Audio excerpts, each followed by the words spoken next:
Baiju isn't in his shop. Oh, you're looking for Dr. Baiju. He's resting today, but he said to send any patients to the back room. Ah, okay. Thanks. We'll head on through.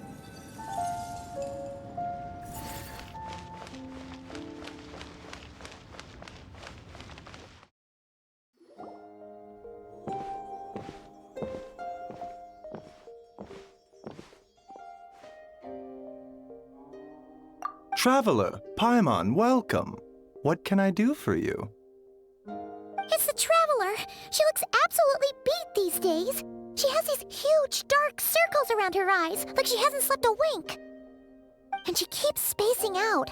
You have to call her name several times before she snaps out of it. What do you think it is?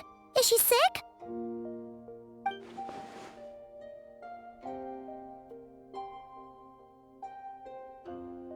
Very peculiar. In all the time we've been acquainted, this is the first time you've come to me with a health complaint. Come, let me take a look at you.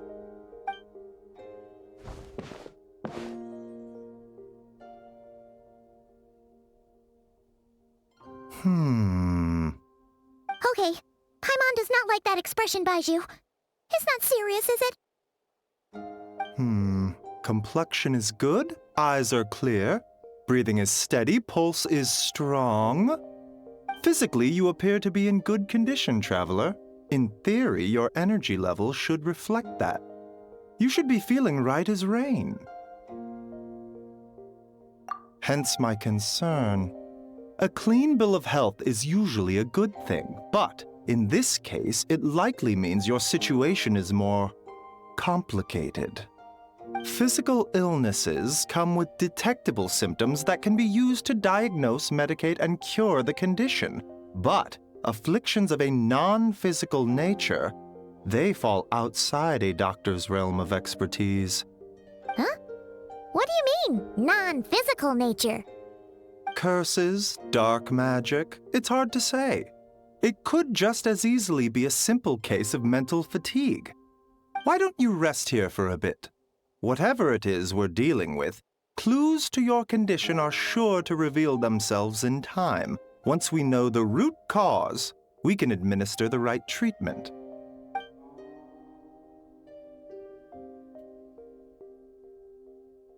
In the meantime, Changsheng and I will review the relevant literature for afflictions that present with mental fatigue.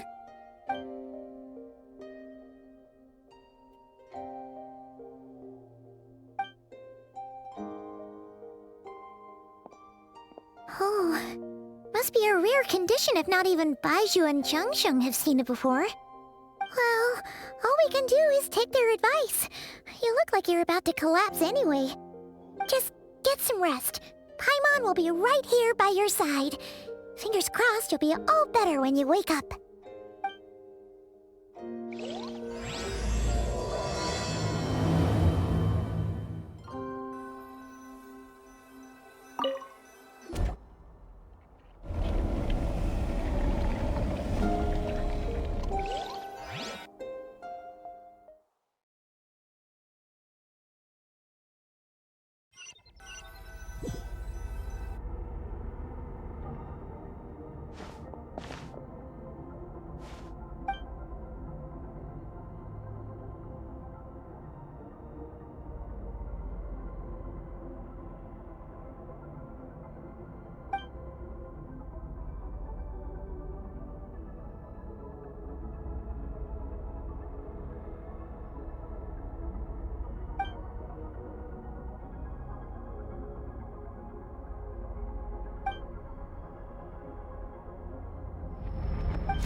Rise and shine! Time to wake up!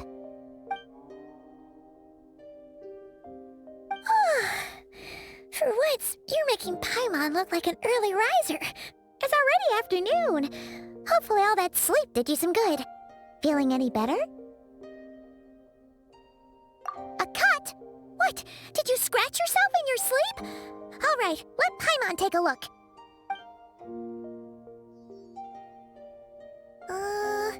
Nope, nothing there.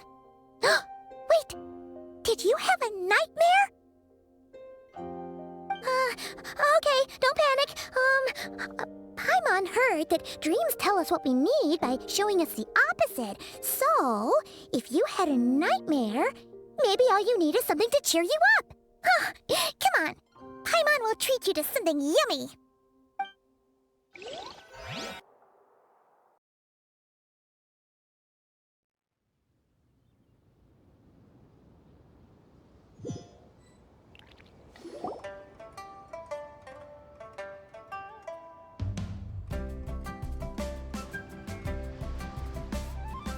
What?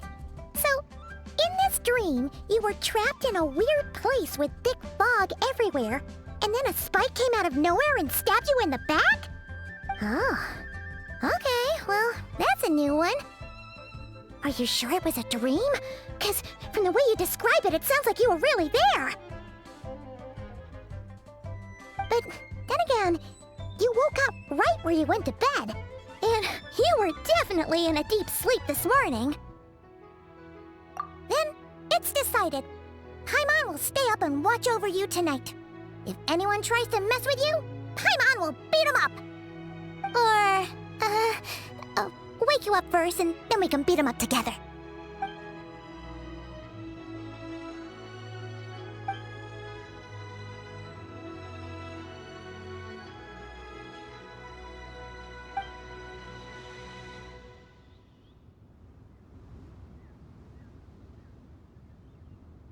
Something is missing. Did you just say something? The flesh remains whole, but the soul is incomplete. Left unresolved, the mind will wither away along with it. Ah! What the? Wait! Paimon remembers you! Your child's master! Skirk? Right! What are you doing here? The last time we saw you was at the Primordial Sea in Fontaine, right? But then we left and never learned where you went after that. Child's been looking everywhere for you, by the way. What brings you to Wanmin Restaurant of all places? You came here looking for us?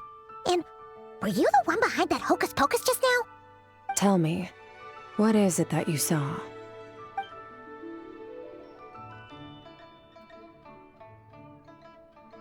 Tight-lipped, huh? I suppose that's fair. You, I'll take a glass of wine. Hmm? Oh, of course! Coming right up. We make this one in-house. It's not too strong. Enjoy. Chef Mao, I'll take a grilled tigerfish over here. Coming right up. Ah, if I knew we'd be this busy, I wouldn't have approved Shenhe's vacation. At the end of the day, what happens to you is of little consequence to me. I'm not here to try and win you over. Trust me or not, the choice is yours. If you want my help, now's the time to speak up. You have until I finish my drink. I was investigating an abyssal disturbance in the area and happened to notice you. Part of your soul is damaged, and the wound bears traces of abyssal corrosion. Need I say more? Neither of those things sound good.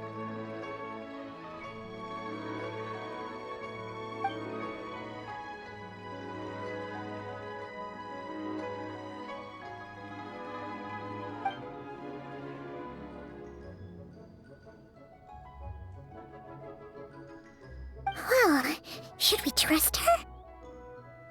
She mentioned an abyssal disturbance. Maybe that has something to do with what's going on with you. But we could always find a different expert on the abyss to help us out. Yeah, and that thing she said about your soul being damaged is scaring, Paimon. Definitely something we should fix sooner rather than later. Skirk's an interesting one, that's for sure. But from what Childs told us, she doesn't seem evil, at least. 1, 2, 7, 10. That'll do. Well, have you made up your mind?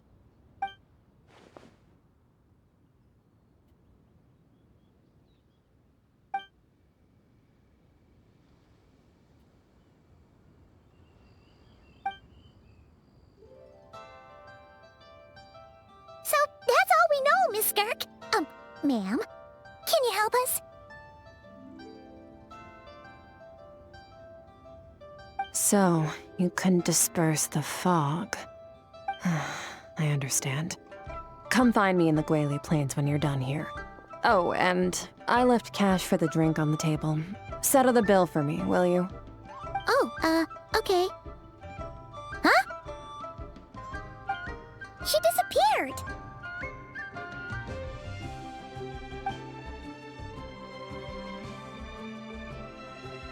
Wait, hold on. You overpaid. Here's your change. Oh, no. This includes the drink, so it should be the right amount. I didn't think you two ordered a drink. We didn't. It was that lady who came and sat with us, remember? You brought it out to her yourself. You sure? I could have sworn there were only 2 of you at that table. What?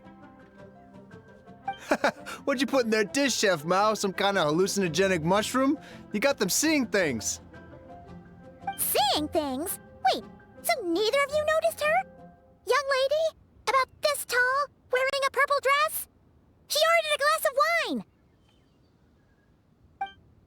Oh, now you mention it, that vaguely rings a bell. And it looks like I did open the wine jar, so it must have just slipped my mind. In any case, that settles your bill. Come again soon.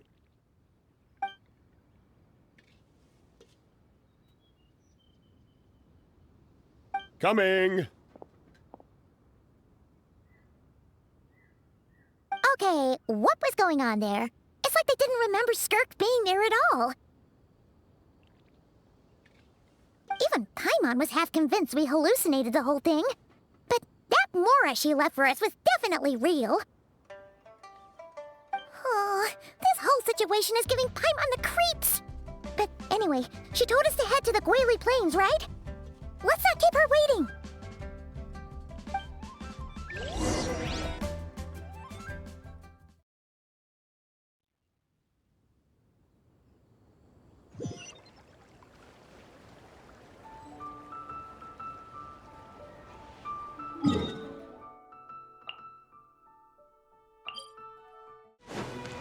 Fearless.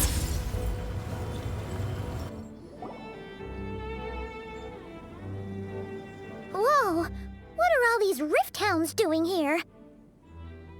Huh, looks like they're collecting something. Huh. Let's go check it out.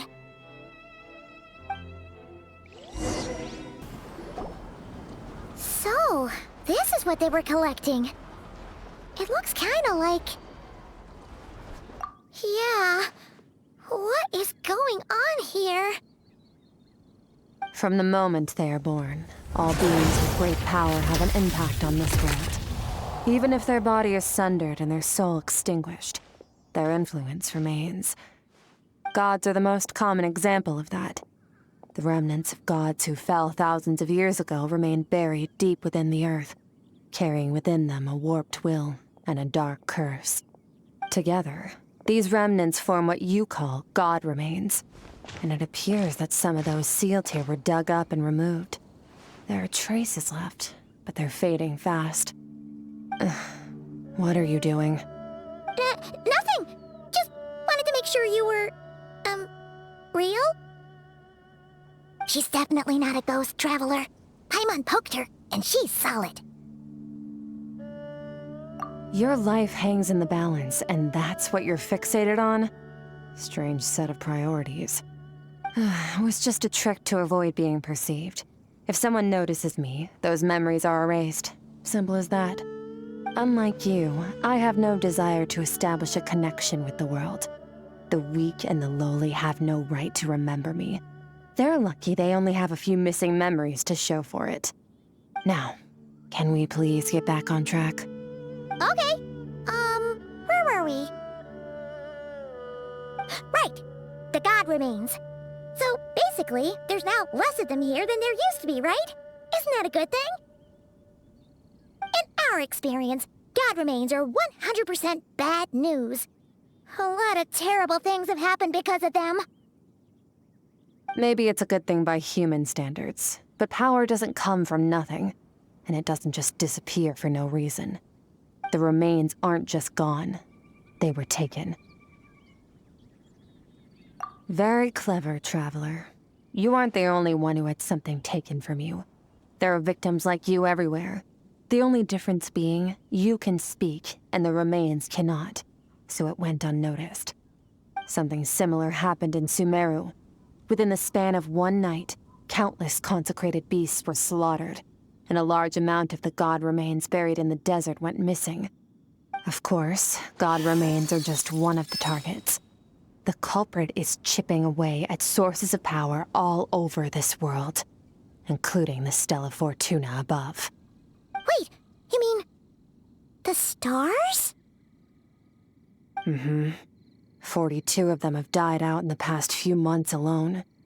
In Conria, people believed that powerful individuals have corresponding Stella Fortuna. Even should that individual fall, their Stella Fortuna would not disappear, but gradually evolve into a new constellation. Yet now, stars are disappearing from the skies entirely, and it's not hard to deduce what's happening to the power they contain. Something has been leeching power from this world like a parasite steals nutrients from a host. And now, it's no longer satisfied with the remains of the dead. It wants you. This time, it only took a fragment of your soul.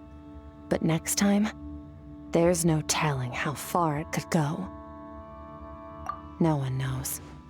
All I know for certain is this. Getting back what you lost will not be easy. Considering how much power this entity has stolen, it must be a god-level being by now at least. But that's not the real concern. Souls are fragile things, and yours could easily be crushed if you go up against it. So you're gonna help us, right? We're going to help each other. You are my ticket to uncovering this thing's true identity. Well, great! You seem super strong, and you know a lot about the Abyss, so Paimon will take it. Don't get all mushy on me. All I'm doing is helping you get back to normal after a sudden crisis. And I should warn you, getting mixed up with me can have unforeseen consequences. We're on very different journeys.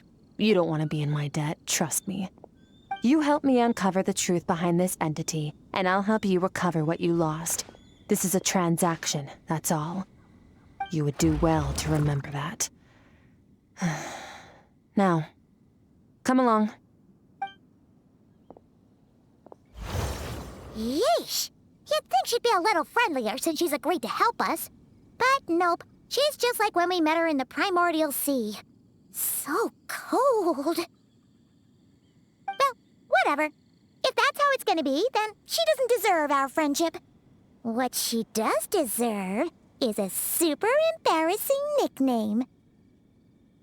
Ah! Paimon's got it! Frosty the Lavender Melon! Serves that Ice Queen right! Anyway, the important thing is that we get that piece of your soul back. So, let's follow her and see what sort of plan she's got.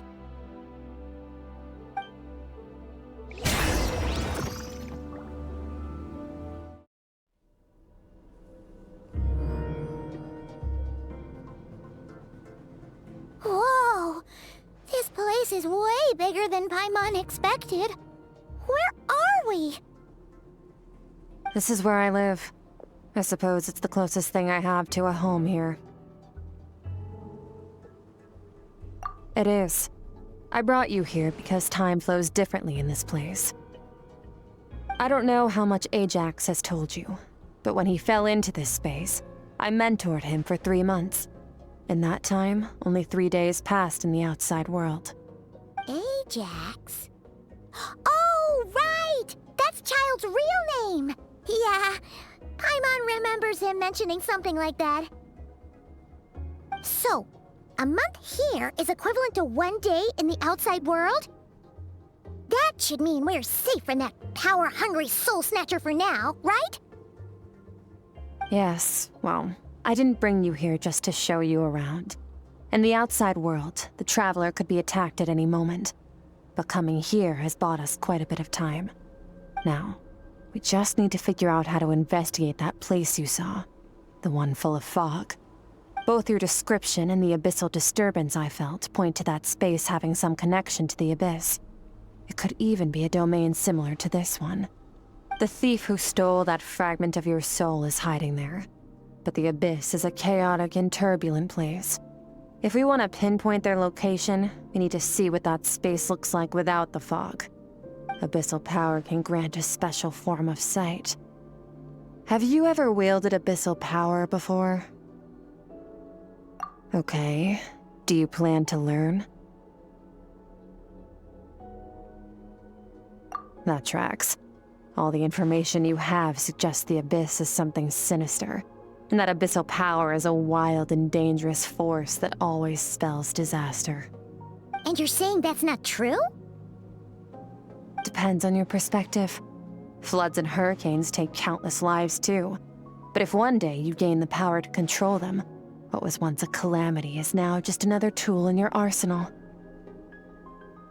I'll respect your opinion, though.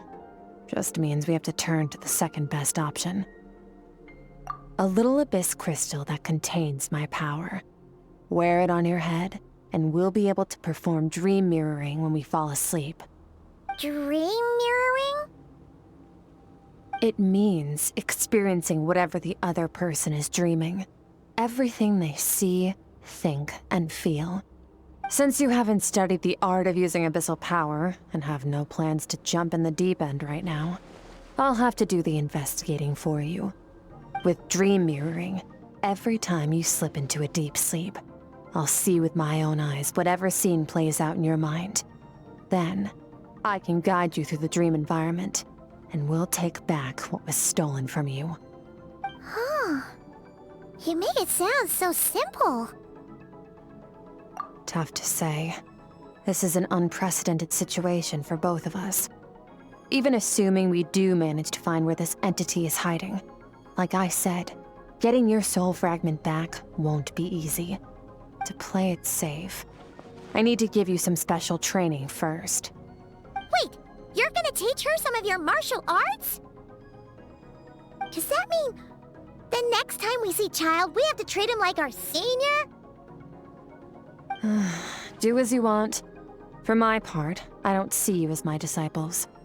You're already a pretty good fighter. All I'm planning to do is build on your current skills and train you for the specific scenarios that I think we might face. But that's enough talk. If you're ready to do this, then come with me. Time might be more lenient here, but that's no excuse to waste it. Oh, she moves fast. Paimon can hardly keep up with her. So, special training, huh? Kind of a rare opportunity. With your skills, there's not a lot of people qualified to train you. The last time something like this happened was probably anti-Raiden Shogun training, right? Oh, feels like a lifetime ago. Skirk seems pretty strong too, though. Remember how she said that the all-devouring narwhal was just her master's pet? Maybe we really will learn something here.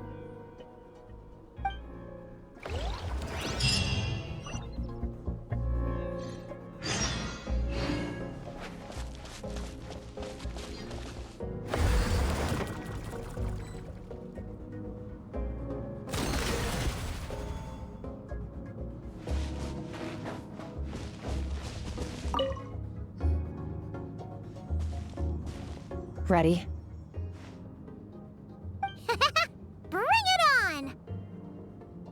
Your training will be split into 3 stages. Testing your blade work, elemental abilities, and reasoning skills. We'll start with blade work. You're no rookie in this area, so I won't bore you with the basics. During your long journey, you've no doubt sparred with a lot of talented sword fighters. Consciously or not, you will have picked up all kinds of techniques from them. You bet. There's Kaya, Master Jean, Kuching. Oh, and Kazuha, Ayaka. Yeah, we've met sword masters like you in every nation we've been through. You sparred with a bunch of them too, right? Nice to know it's all gonna come in handy now. Don't get too smug. In sword fighting, techniques alone are not enough. You need a cohesive system to bring it all together. A style or school of fighting. To use the human body as an analogy, your style is your skeleton, the foundation, the framework. Techniques are the muscles and other flesh attached to the bones. This is where your strength comes from. Improving your sword fighting is like growing that body. If your frame got bigger and taller, but you didn't add any muscle mass, you'd be weak and flimsy. Then again, if you packed on pounds of flesh without a big enough frame to support it, you'd end up bloated and unwieldy. You need to do some introspection. Take a good, hard look at your past experiences and figure out which parts of what you've learned are just techniques, and which parts can be used to form your own system of blade work. Only then will you get the full utility out of all your thoughts and observations along the way. Only then will every strike you deliver make perfect sense. Wait, is that it? Paimon thought you were gonna teach her some cool new moves. Like when you went swoosh and opened a tunnel to another place. One day, you'll reach a new level of power where you realize that even that's as basic a trick as any other. But right now, our sword styles are so wildly different that teaching you mere techniques is pointless. There are no shortcuts in the pursuit of power. Failure is your best teacher, and rigor is your coursework. That's all I have to say. Time to make a start. Train until you're satisfied with yourself. Now focus. Destroy the crystal columns as swiftly as you can.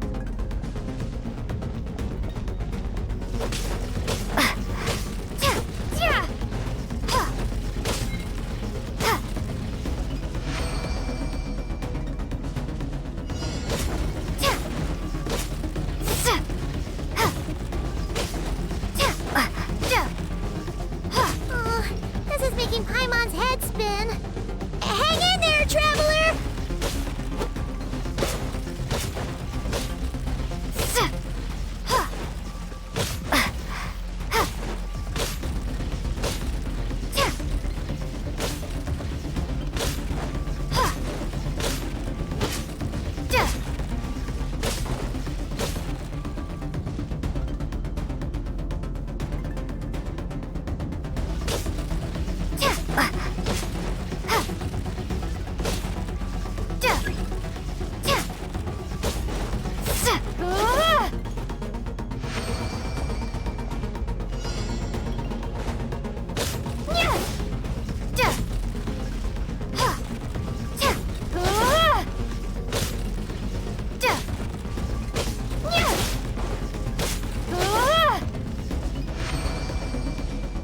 Stay calm.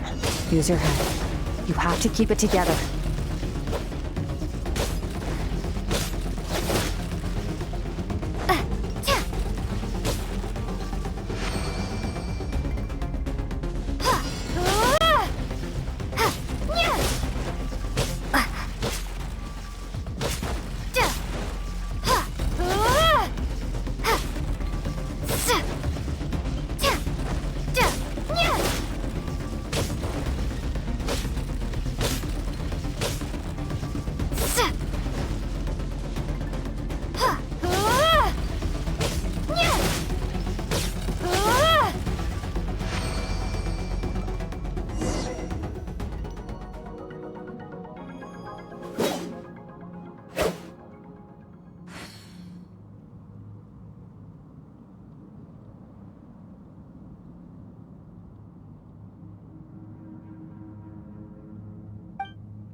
will be frozen in time. Cut to the chase. Consider a moment of true mastery that you've witnessed in another person, and ask yourself, what lies beneath the surface? What's their guiding philosophy? What's their state of mind as they maneuver their weapon? Now take that and practice it right away with speed, skill, and strength, over and over, until your hand is one with your mind.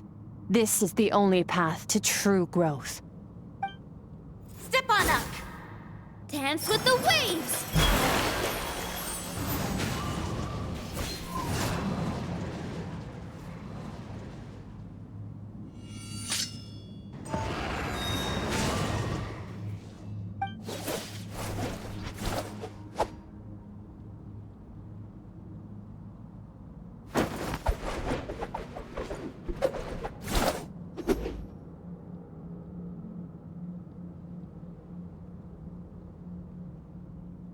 If you start to tire, empty your mind, but do not stop.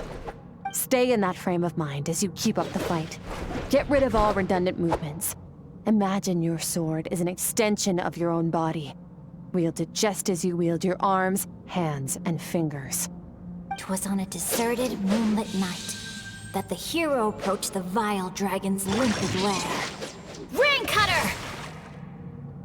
Feathers fleeting wet, the white heron treads water, a sight without flaw. Master of Inazuma Kamisato art Tachitsutsu.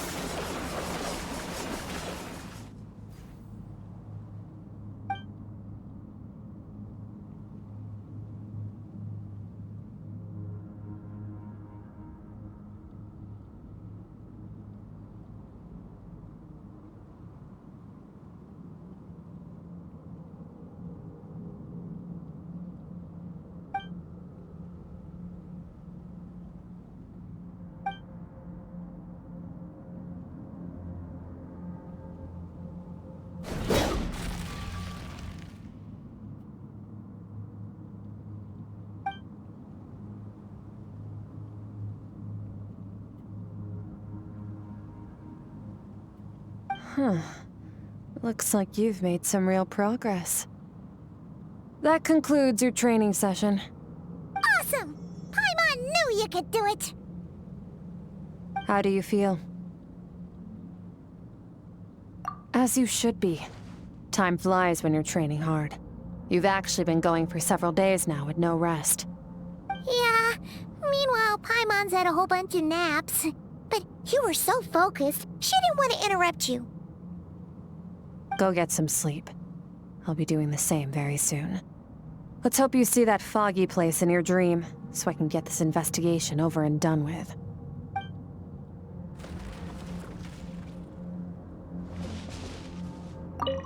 Sometimes, you have to practice a single movement 1,000,000, maybe 10,000,000 times, before the breakthrough moment comes. Nothing in the outside world can help you in this process. The most important thing is to remain patient.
Skirk, why are you skipping classes again? We've talked about this.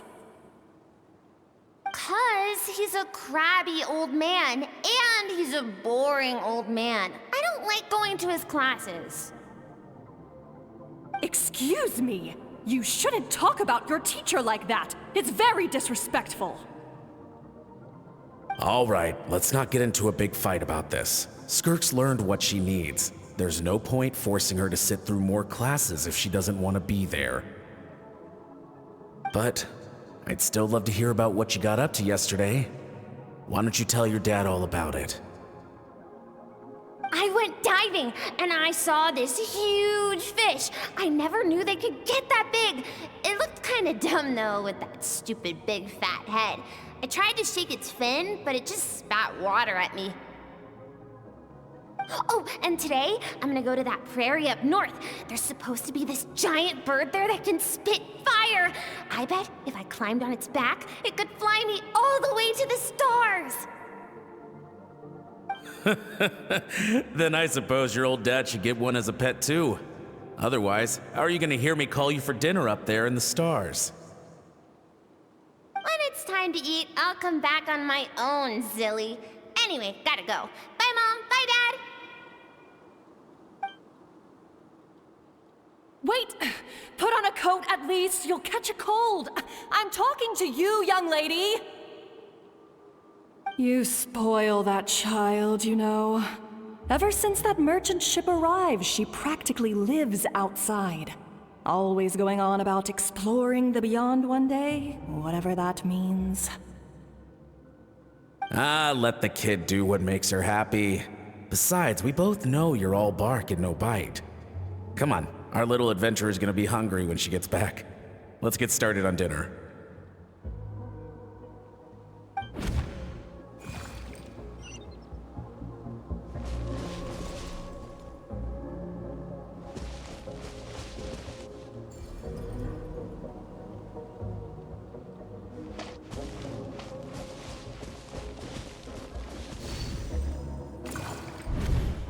The stars shimmer high above. But what lies beyond the stars? Mountains as far as the eye can see? An endless snowy plain? Or maybe buildings taller than the sky, like the people from the merchant ship said? I can't be the only one asking these questions. The universe is fascinating. If only I could meet some other people like me. We could set sail together and explore every corner of the world. I'm sick of being a kid. There's so many amazing things out there, and I'm ready to see them all. But for now, I'm starving. Better get back.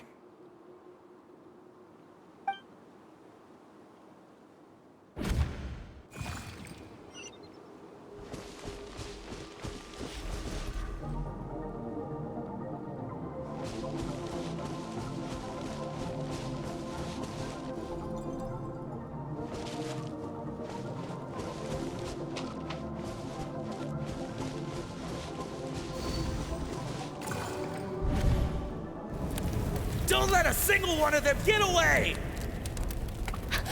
No, please, spare the children! Stay back!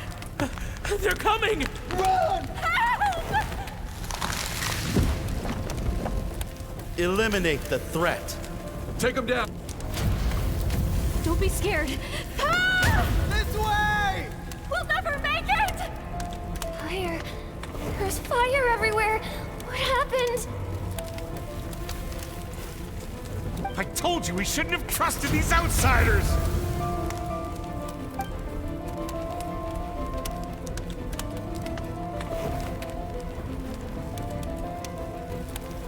Why are you doing this? What did we do to deserve this? We welcomed you with our finest food and drink, showed you the best our home has to offer, gifted you cloth dyed by our own hands. And this is how you treat us? Run! Save yourselves! Captain, Zone 3 is clear and we have Zone 2 surrounded. Begin extermination. Remember the orders from upper command. No one is to be left alive. Rest assured, sir. We have enough munitions to annihilate these savages and burn their entire civilization to the ground. Good. The only ones who put up a real fight are that man and his wife, correct? What's their status?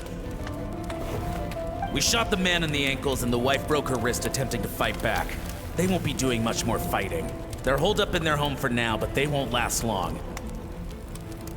To prevent them from making some kind of last stand, we're planning to clear out the other zones first so we can send a bigger squadron to surround them. Well, well. Turns out some of these beasts do know how to use their claws. Now the threat these savages pose will be undeniable. Let them cling to what's left of their lives for a little longer. Once the other zones are cleared, I'll cut off their heads myself.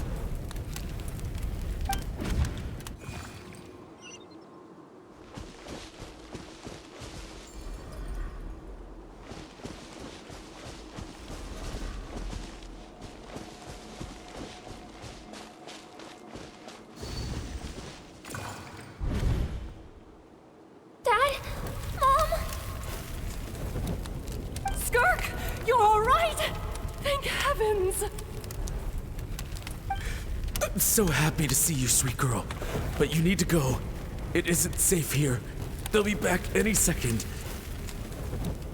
What happened? You're bleeding a lot. Dad? Mom?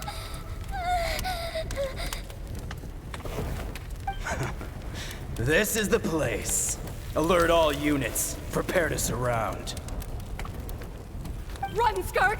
Run as far away as you can! Don't trust anyone!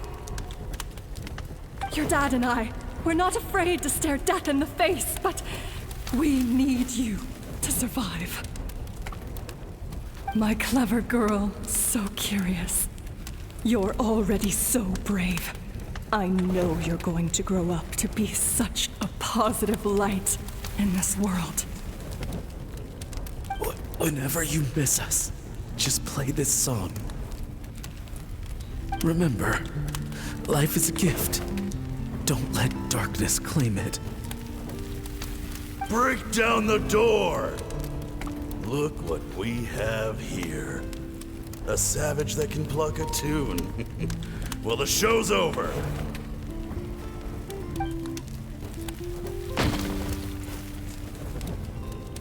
You! Stop singing! Shut it! I said shut it or I'll make you! Fine. Have it your way!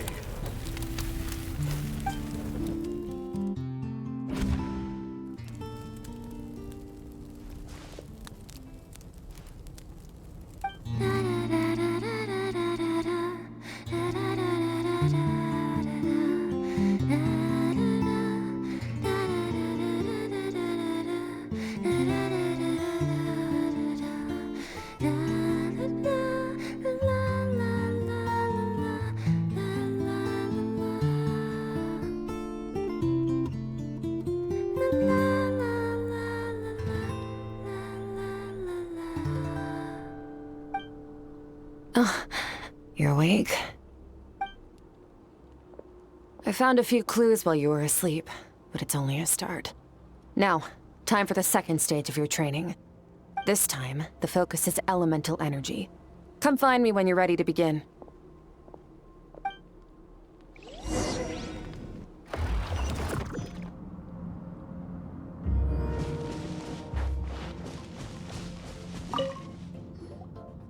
Man, staying in the abyss feels so surreal, don't you think? No day and no night. It's like time hardly exists. If we weren't careful to keep track, it feels like we'd have no idea how long we've even been here. Well, except for the fact that Paimon still gets hungry like clockwork. You go do your training. Paimon's gonna grab a bite.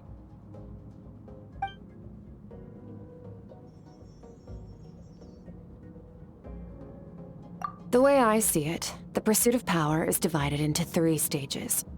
The first is mastering the use of standard weapons. Next is learning how to harness natural energy. And after that, you're free to challenge even higher dimensions.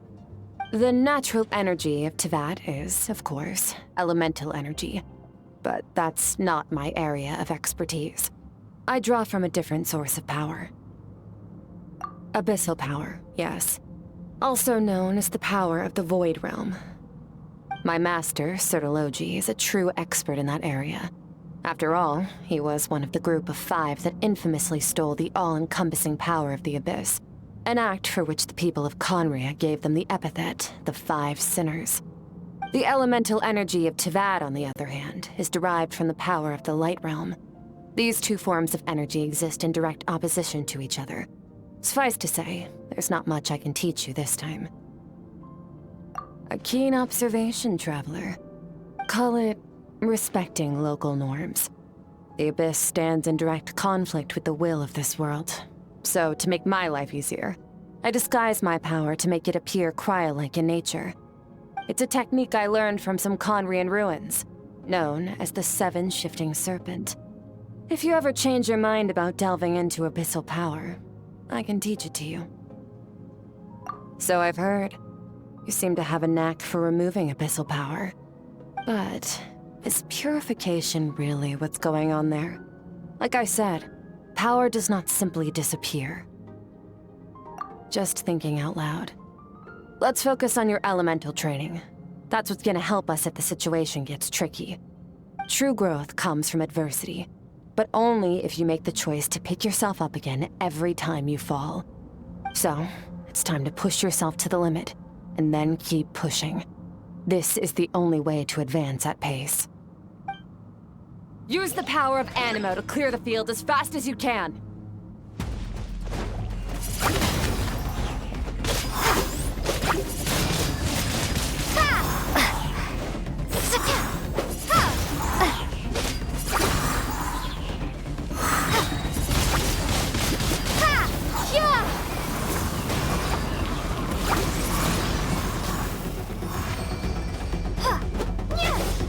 Observe your surroundings.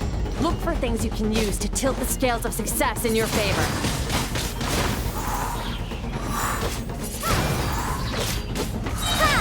Prepare to be blown away!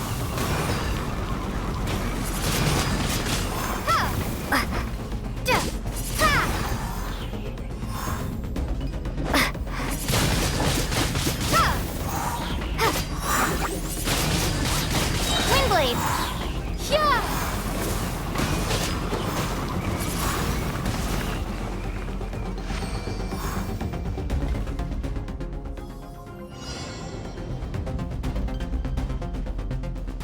Use the power of Hydro to destroy the spikes.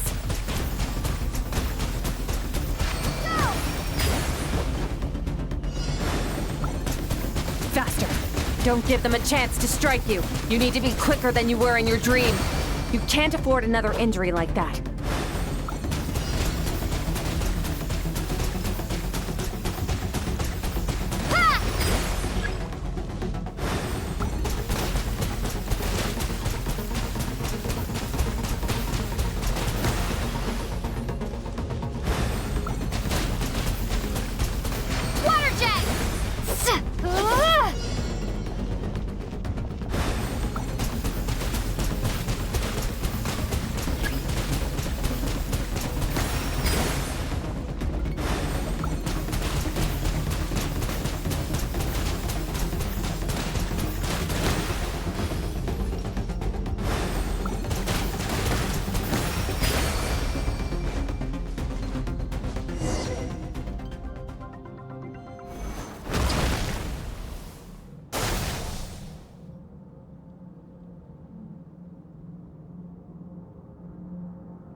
You need to understand what makes you special. The ability to wield elemental energy without a vision and switch between the elements at will. It means your aspirations need no approval from the gods. Your power is not bound by the rules of this world. So be bold. Do not be afraid to chart your own path.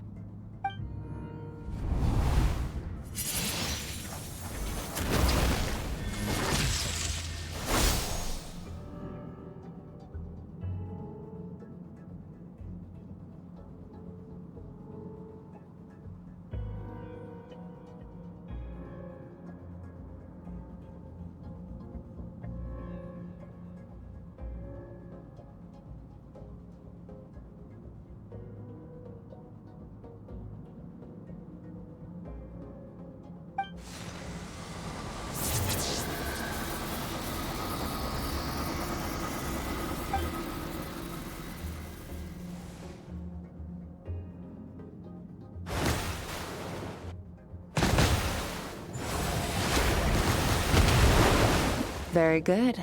It seems you've reached a deeper level of connection with the elements. Long enough for you to lose yourself in your training, which is a good sign. Relentless practice with the elements has drained all your strength, but it's also what allowed you to make progress. Get some rest. When you wake up, we'll proceed to the final stage of your training.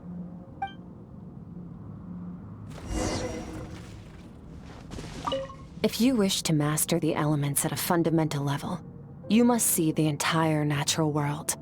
Nature in all its places and forms. That is part of what it means to be a traveler.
What is the secret to power? Longing, hatred, self-preservation. No, it is fear. The fear of losing those you love. The fear of watching your home burn. Fear of loneliness. Fear of death. Fear is the source of evolution. It forces humanity to adapt to their environment and overcome hardship. It is in the process of prevailing over our fears that we surpassed first ourselves and then the rest of the world. That fear is now part of you. It calls on you to evolve. And it is time to answer.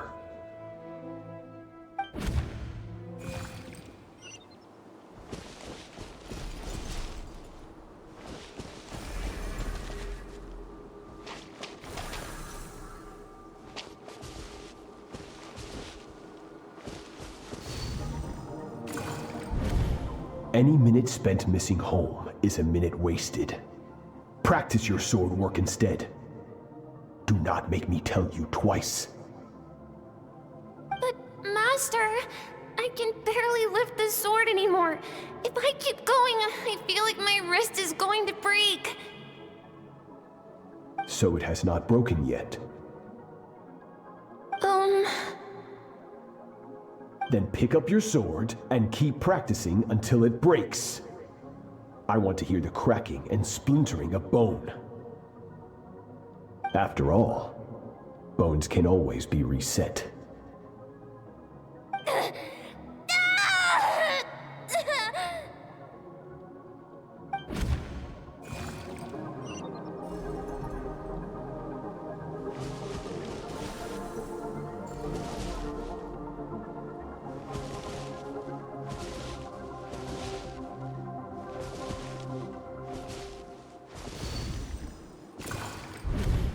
Good, Skirk. Once again, you survived. How do you feel? Cold. In pain. These are signs that you are adapting to the abyss. Each time the flesh is torn and the spirit crushed, each time you claw back from the brink of death, you become stronger. I now understand why these people sought to destroy your homeland. Your potential goes beyond even what I could have anticipated.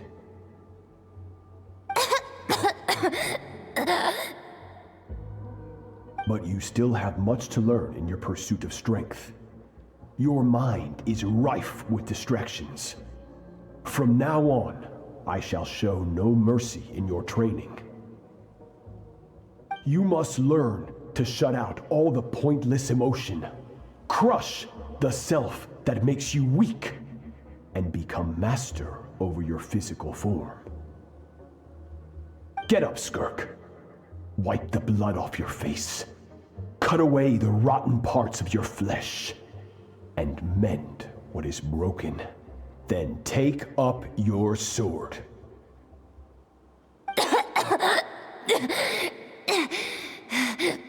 Yes, Master.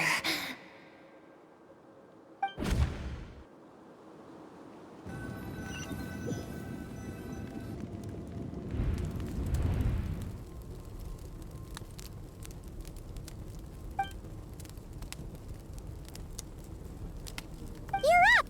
Hopefully you got some good rest. Skirk said to tell you that she's ready to start the final stage of your training whenever you are. So, want to head over now? Or did you want to wait a little?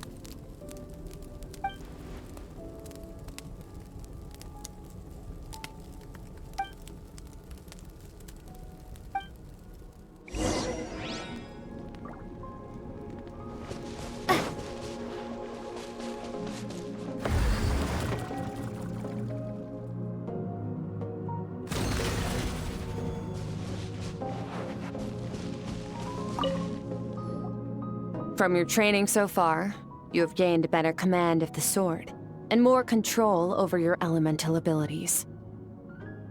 That's only part of it. Experience is the real teacher.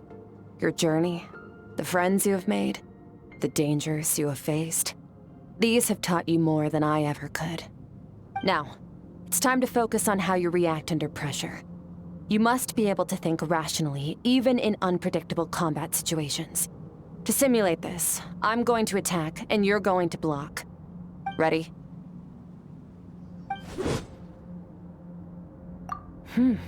Not bad. That defensive stance looks near unbreakable. Just like your brother. Oh, that reminds me. You still don't know what happened to him, do you?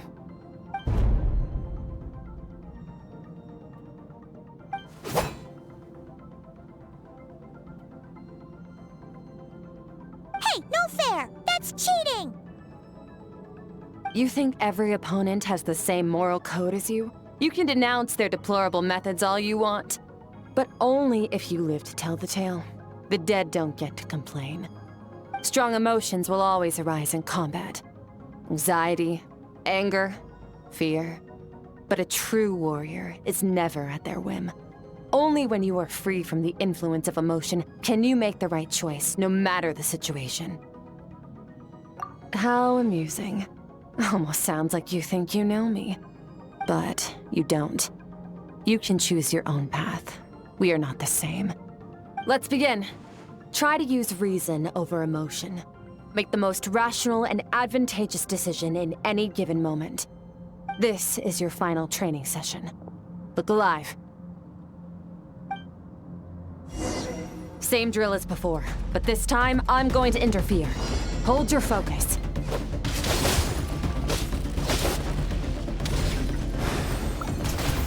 Water jet!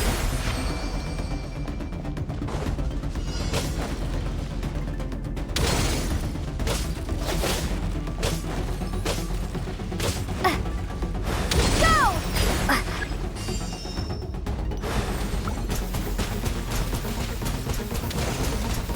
Go!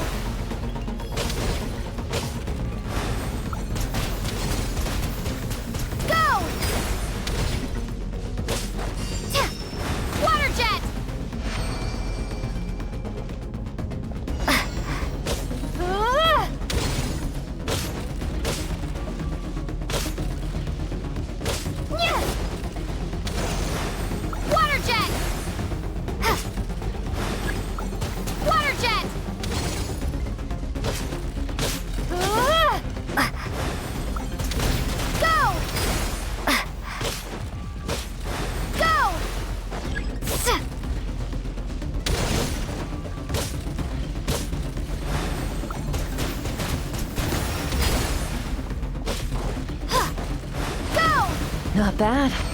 Better than I expected.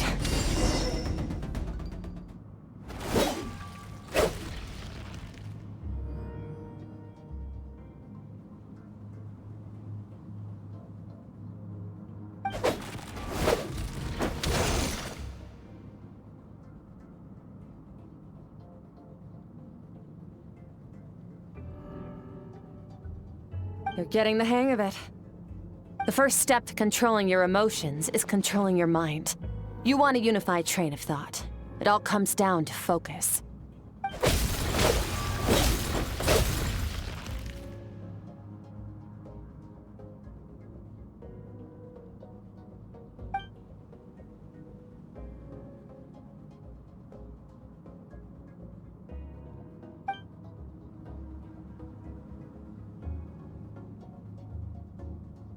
Your mind is rife with distractions. From now on, I shall show no mercy in your training. You must learn to shut out all the pointless emotion, crush the self that makes you weak, and become master over your physical form.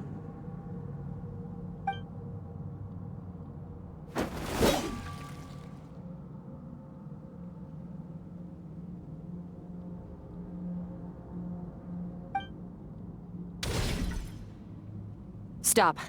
Let's pause here. One look, and I can tell your mind has wandered. That's to be expected.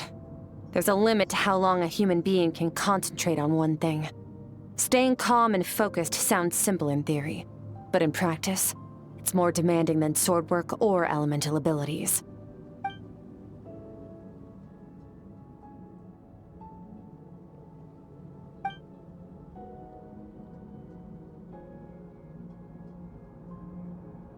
Get some rest. No point training further if you're already dead on your feet. Like I said at the beginning, the only goal of this training is for you to reach a point that you're satisfied with. You managed to push past your limits, which is a good start. You can be proud of that and sleep well knowing that you've earned it.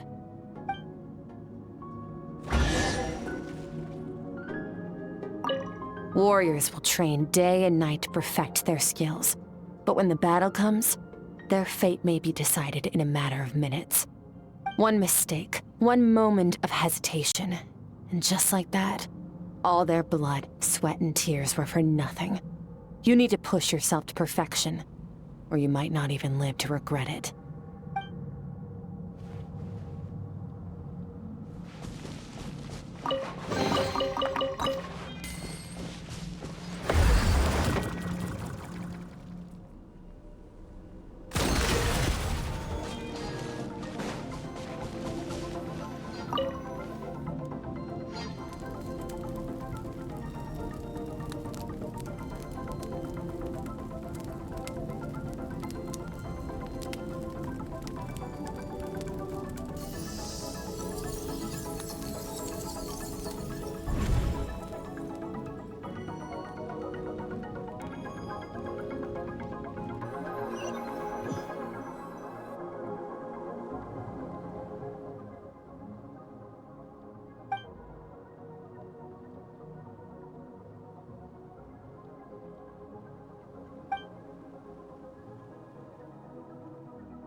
Skirk is amazing. She faced down that terrifying giant and cut its head clean off. Oh, she got hurt though, didn't she? I heard it was pretty bad. Yeah, well, that's a given. But the moment she was on the mend, she got right back to practicing her sword work. I heard Master suffered a grave injury once too. Lost an arm and a leg and still came back stronger than ever. Skirk's becoming more like him by the day. Incredible. I wonder if I'll ever reach their level. They're always so resolute, so unshakable.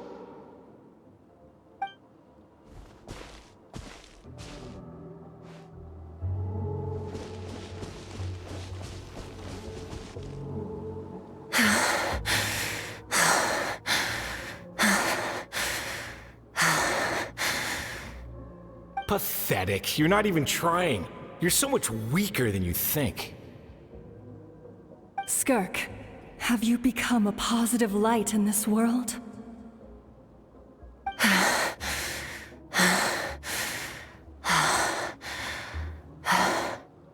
Do you even remember how many of us perished in that fire? How many bodies were left to rot on the scorched earth? Yet you alone live on. Keep your gaze fixed on your blade. You don't deserve to rest. I have so many questions. I just want to jump in a spaceship, explore the whole universe, and get answers from the stars. I just need to wait till I'm grown up. Then I can do anything. Now, you must bid farewell to who you were in the past and become someone stronger. Run! Skirk, run! Only death awaits us here. Keep running, and don't ever look back.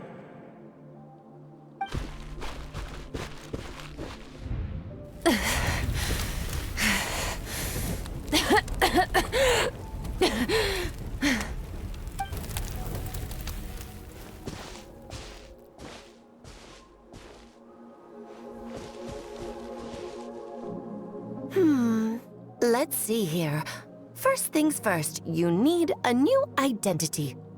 Going around telling people you're from somewhere beyond the stars won't do, now will it?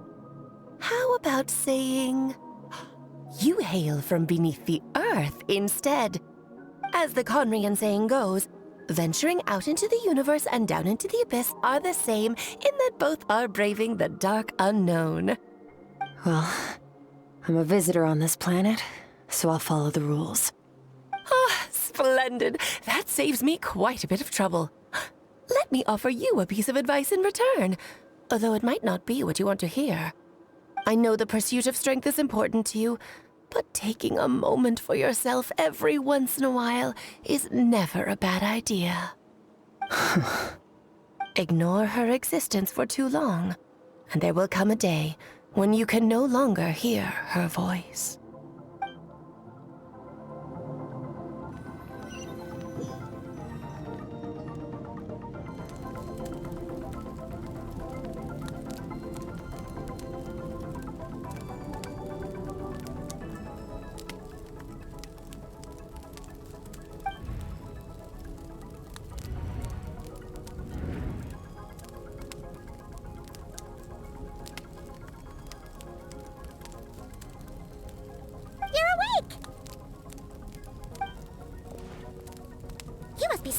Right?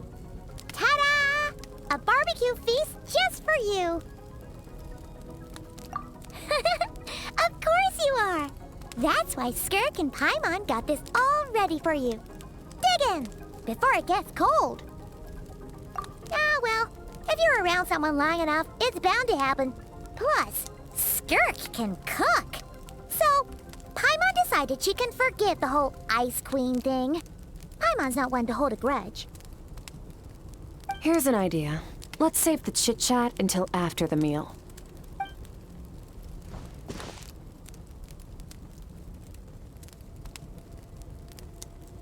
Ugh, so full. Okay, it's Paimon's turn to sleep now. Wake her up when it's time to go.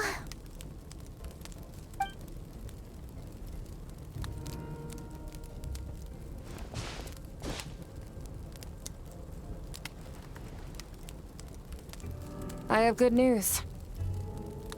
First, your training is complete. You have what it takes to wield immense power. Now it's just a matter of putting it into practice. Continue to learn from your journey and hone your skills against formidable opponents.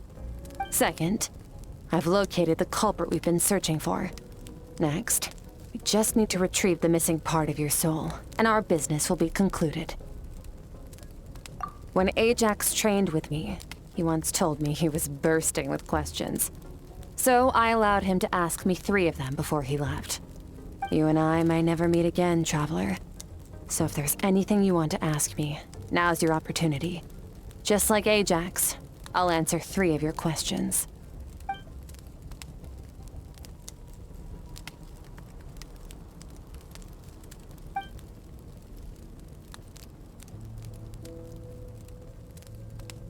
Okay, not the angle I was expecting.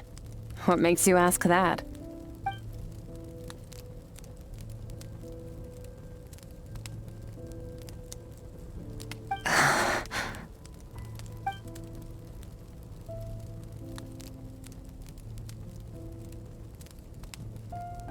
I knew that was a possible side effect.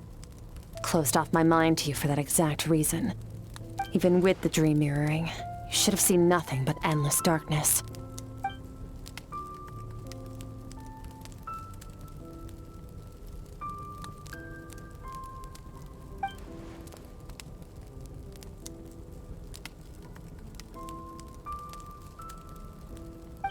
Whatever.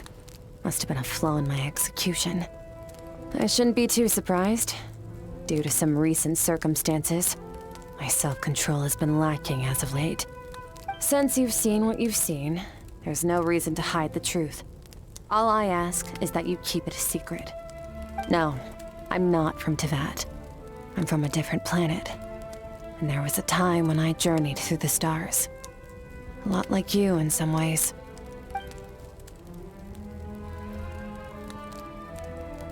No, we're different in that respect. You're influencing the fate of this world. But me, I'm just passing through. Several hundred years ago, my master, Sertologi, opened the border between worlds and sent me here. But this is not my home. And one day, I'll return to the vast unknown of space. So, there you have it.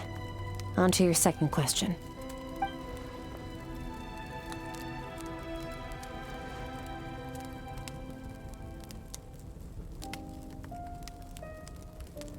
To become stronger.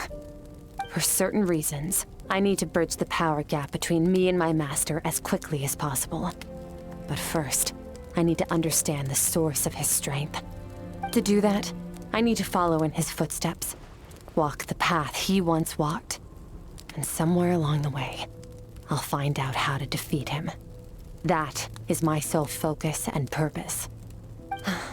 Okay. You have one question remaining.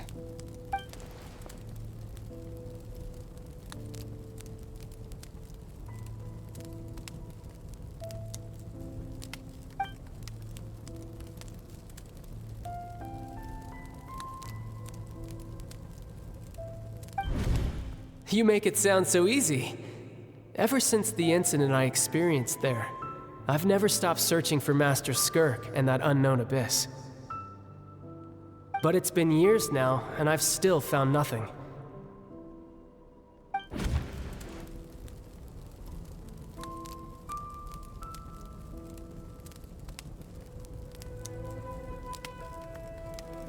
Well, your last question?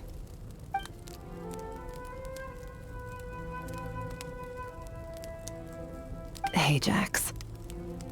His situation is different than yours. Before you ever crossed paths with me, you'd already encountered many formidable people, studied their techniques, and developed your own skill set. So, during your training, all I had to do was build upon that foundation. But Ajax was so young when he came to me. A complete blank canvas. Children can't help but imitate their role models. In the long run, that would only hinder his growth. Once Ajax has enough strength in his own right, I will allow us to meet again. Until then, let that motivate him to reach his full potential.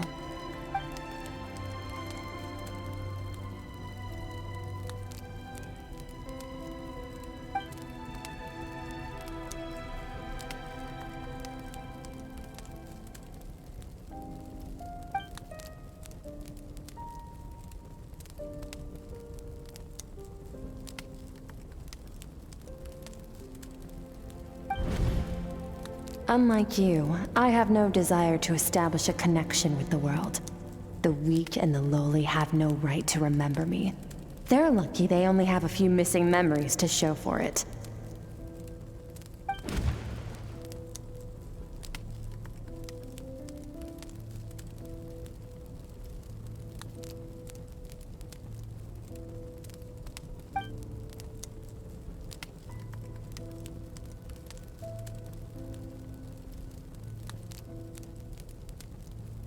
Wake up your companion.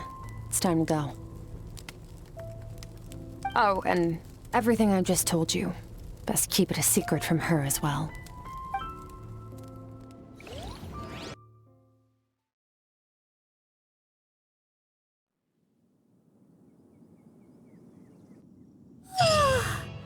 Time to go. Oh, finally. Where are we headed? Just follow me. I'll open an abyssal rift close to the culprit's location. It will take us to where he's hiding.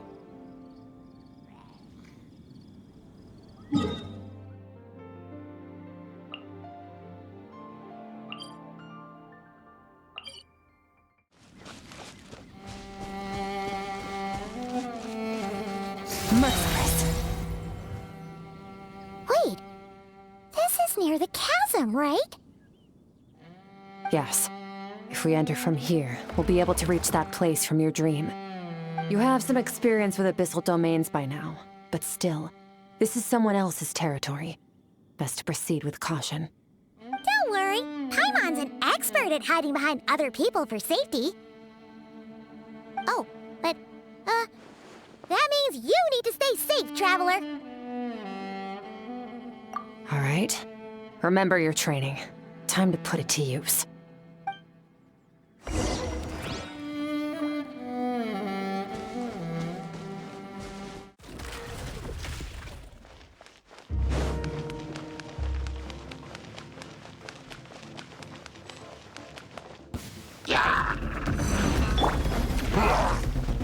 Wipe out! Ha! Into the void! Fearless!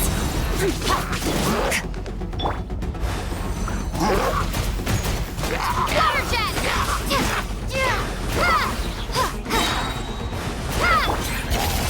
Another star goes out!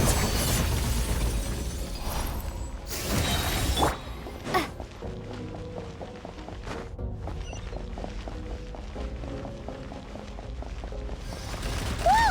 Look at all these spikes! Careful! Don't get hit! You know what? Paimon's just gonna float behind you. Come on, you got this. Bombs away! Into the void! Surge! Hey, what are you two doing here?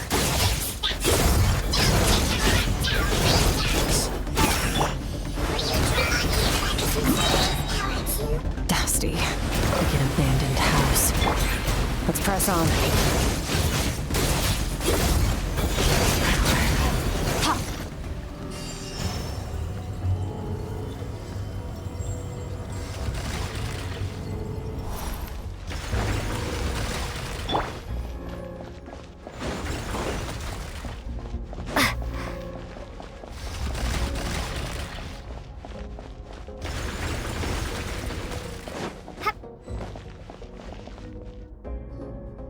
Oh, looks like this is a dead end. Did we make it to his hiding place? Ugh, this fog is making it impossible to see anything!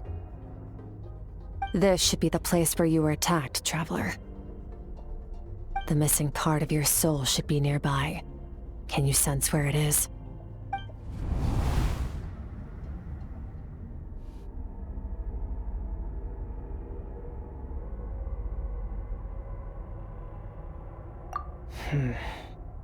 Our opponent must have covered his tracks just in case. Otherwise, you should have sensed it much more strongly. Hold on! Look! The spikes are back! Stay calm. Let's hold back a little. Give our enemy some wiggle room so we can see what we're dealing with. If you're too reckless, we might be playing right into his hands. Our enemy took part of your soul for a reason. It's likely he integrated it into his attack somehow. If we're smart about this, we can track it down.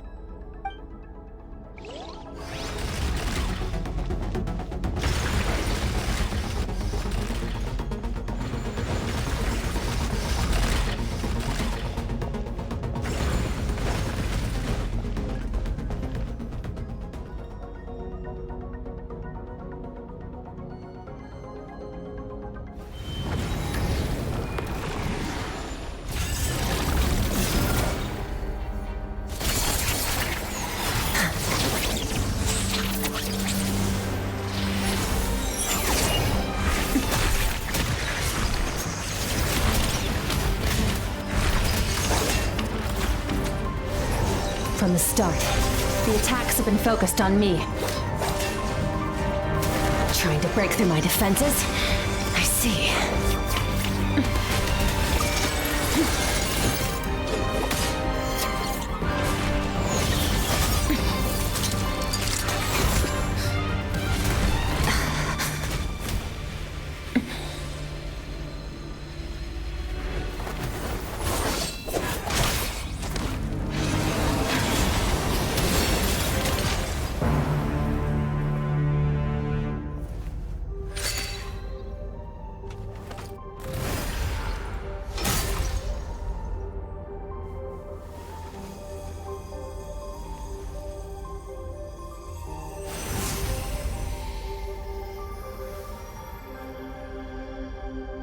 There. I got it back. Traveler! Skirk! What happened? It looked like Skirk just got...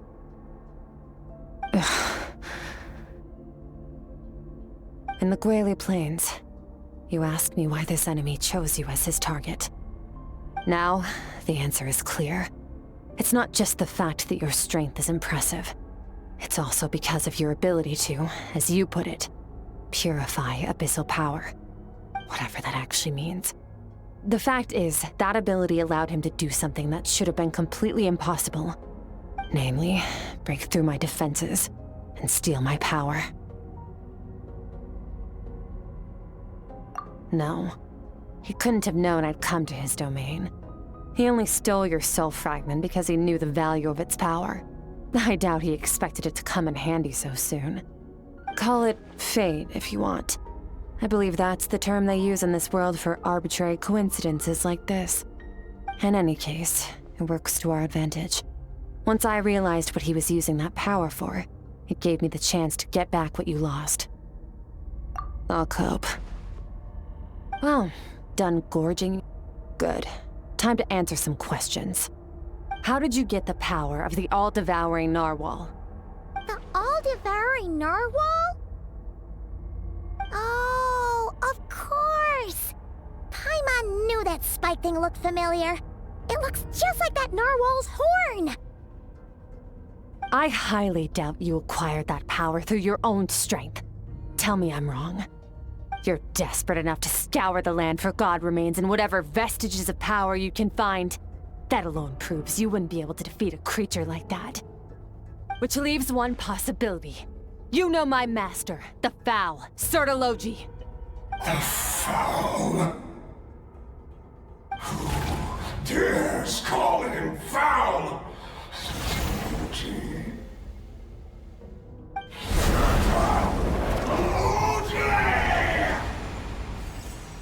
What's wrong? Bit off more power than you can chew? You're struggling to hold a basic conversation. Just a little longer. I'm still...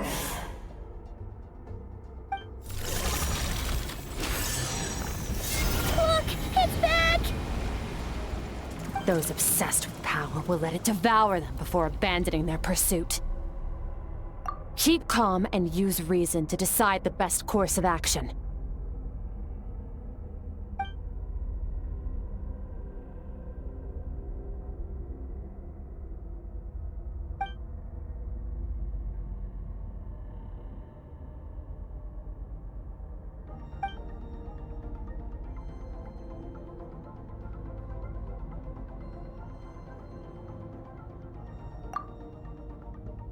Wise decision. Final victory doesn't always come after a single battle. You've got your soul fragment back, so we both got what we came for. Let the enemy draw breath while he can. It won't be for long. Get us out of here, Traveler. You'll need to lead the way this time.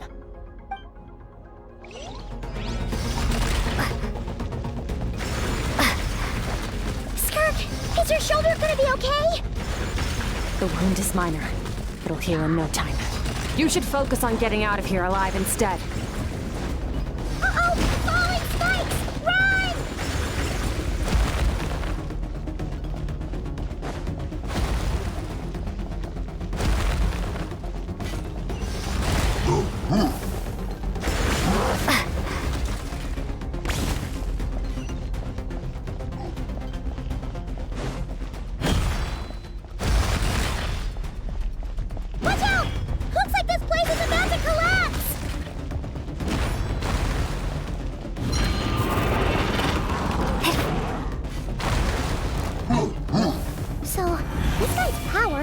do with the all-devouring narwhal.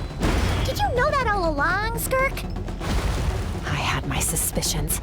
That's why I decided to investigate in the first place. But suspicions only get you so far. I needed to verify it for myself.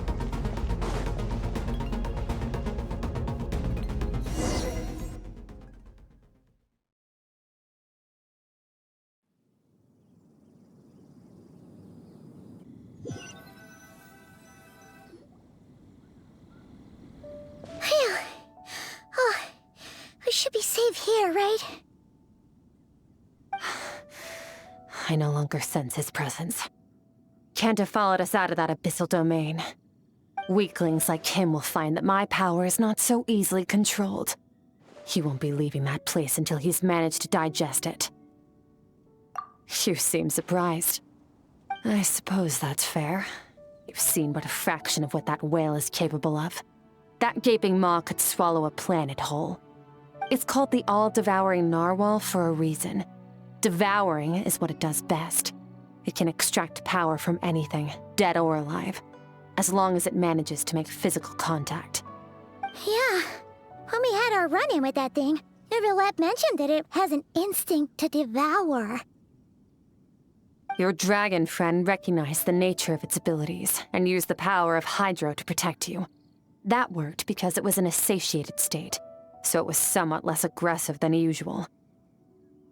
It's a different story when it has no more power to feed off of. That's when its true voracious nature kicks in. It could devour everything on the planet in that state, which is why I cast it into that void space. But I hadn't counted on there being anyone left on this planet capable of wielding its power. To me, that says he must have encountered the whale a long time ago. Meaning, he must have known my master. Exactly. It told me everything I needed to know. Hence why I said we both got what we came for.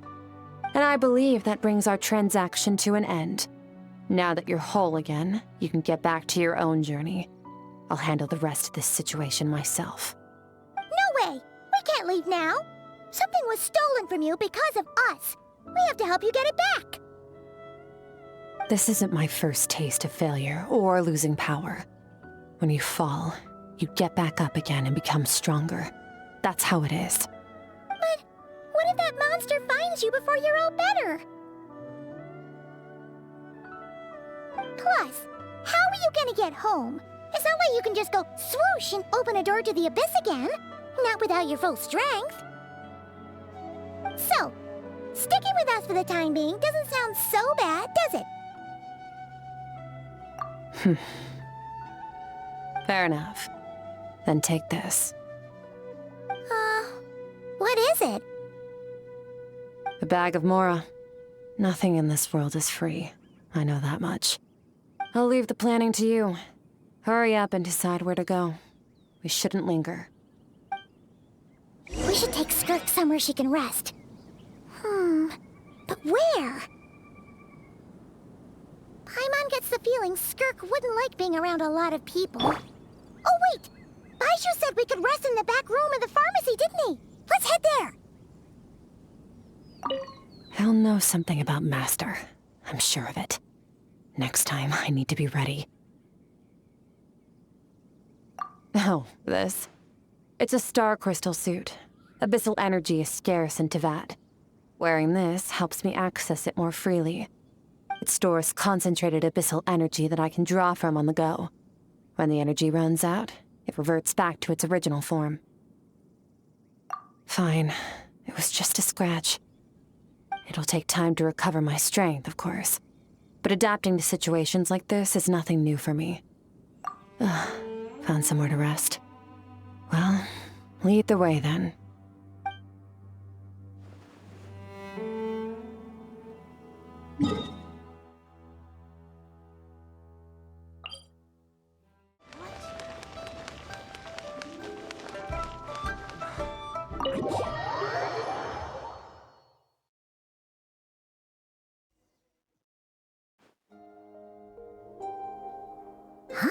This bag from Skirk has a ton of Mora in it. Does she have a job or something? Wait, no. After what we saw at Wamin Restaurant, that seems impossible. Can you imagine? It would go something like... I'll be collecting my paycheck now, boss.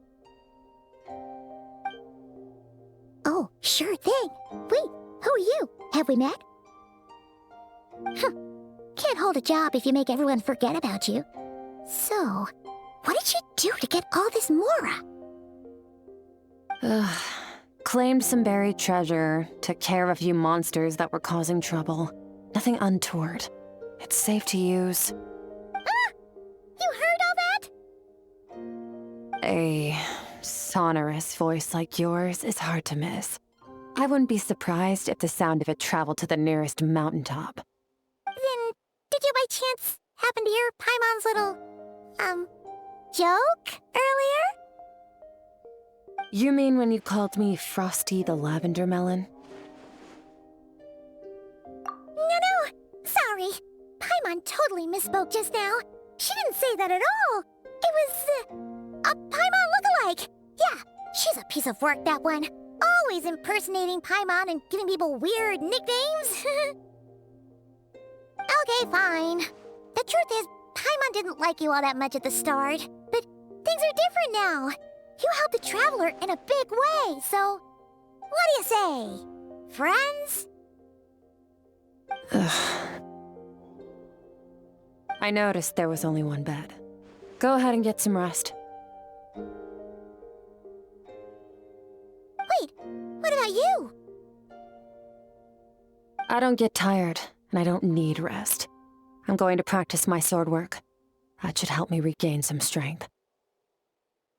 But your shoulder... Hey, don't just leave! Ah, whatever. Let her tire herself out. She'll come back eventually. Let's get some sleep, Traveler. That comfy bed is calling, Paimon.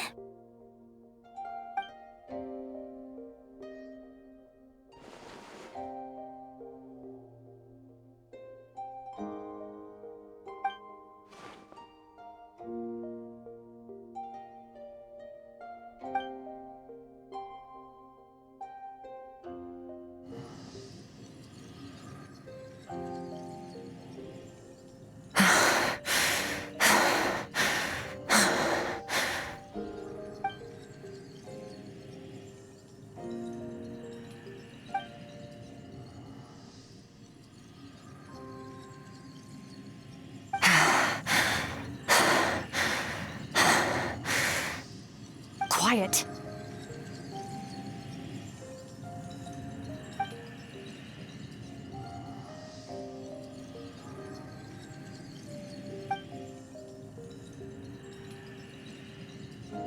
Do you even remember how many of us perished in that fire? How many bodies were left to rot on the scorched earth? Yet you alone live on. Keep your gaze fixed on your blade. You don't deserve to rest. Run, Skirk. Run! Only death awaits us here. Keep running, and don't ever look back.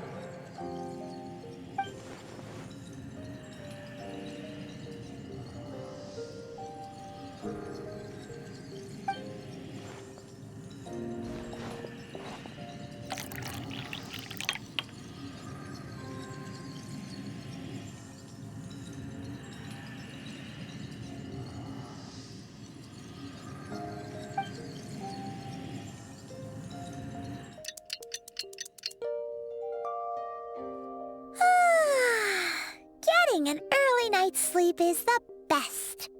That bed was so comfy. Wait, Skirk? Have you been sitting out here the whole night? The bed's all yours if you want it.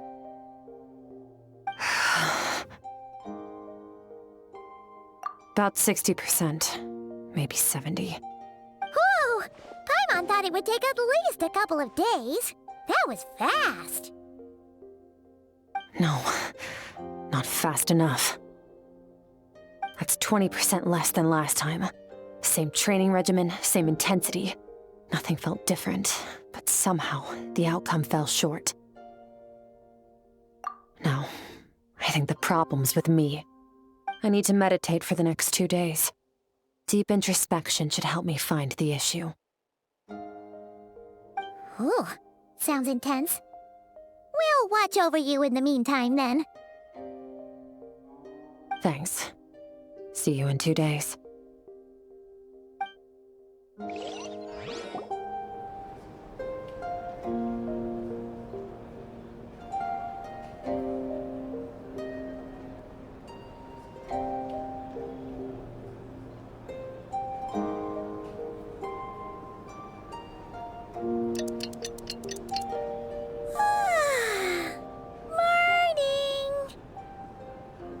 Skirk is still meditating, huh? It's been 2 days already. Shouldn't she be awake by now? Paimon can't think of anything we can do to help. Oh, wait! Breakfast! That's it! Paimon will go get breakfast! Skirk is gonna be starving when she wakes up. Be right back.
That's right. This is Skirk's inner world. Think of it as the threshold between the soul and dreams. This isn't your first time here, but what you remember is probably a space covered in darkness. I only managed to illuminate a small portion for you back then. Actually, it's my first time talking to someone like this. I only managed to break free and bring you here because the injury weakened her power. I guess that's why I can speak again, too. Call it fate, if you want. I think that's the word they use in this world for lucky coincidences like this, right?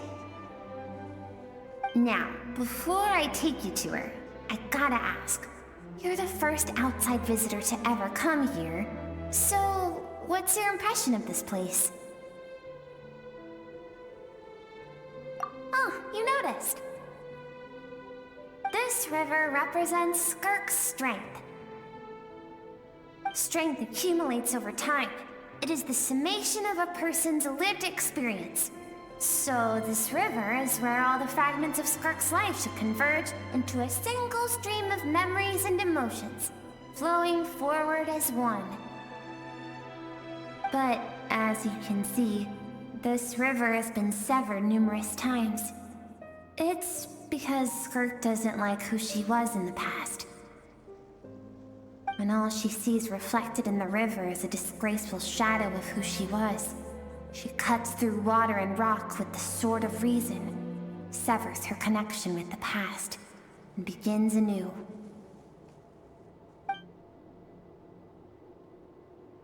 You must learn to shut out all the pointless emotion. Crush the self that makes you weak, and become master over your physical form. This isn't my first taste of failure or losing power. When you fall, you get back up again and become stronger. That's how it is.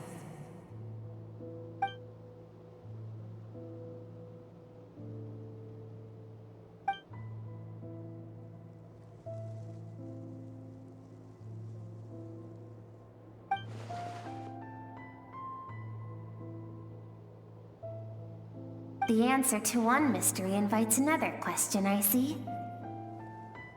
Let's let's follow the river upstream. There among the cliffs, among the memories etched into her heart, lies the truth of it all. Soon, you'll understand everything.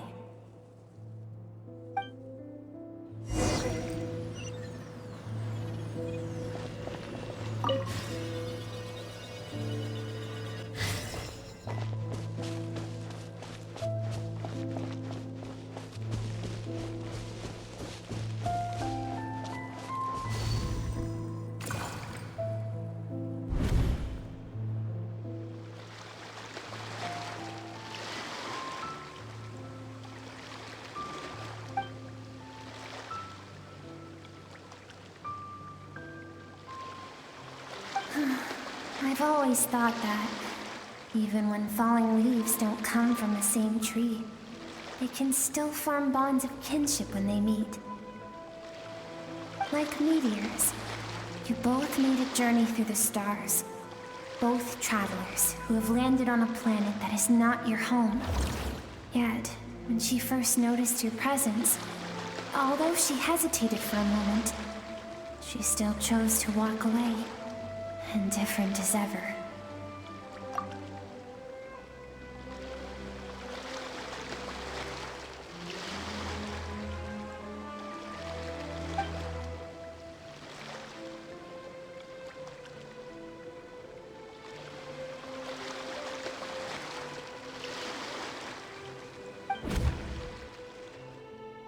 Seems like you've answered your own question. Skirk sees herself as a trespasser in this world. She's made a conscious choice to avoid altering its path. But the reason for that decision stems from events much earlier on in her life. Let's keep going. It's still a long way to the source of the river.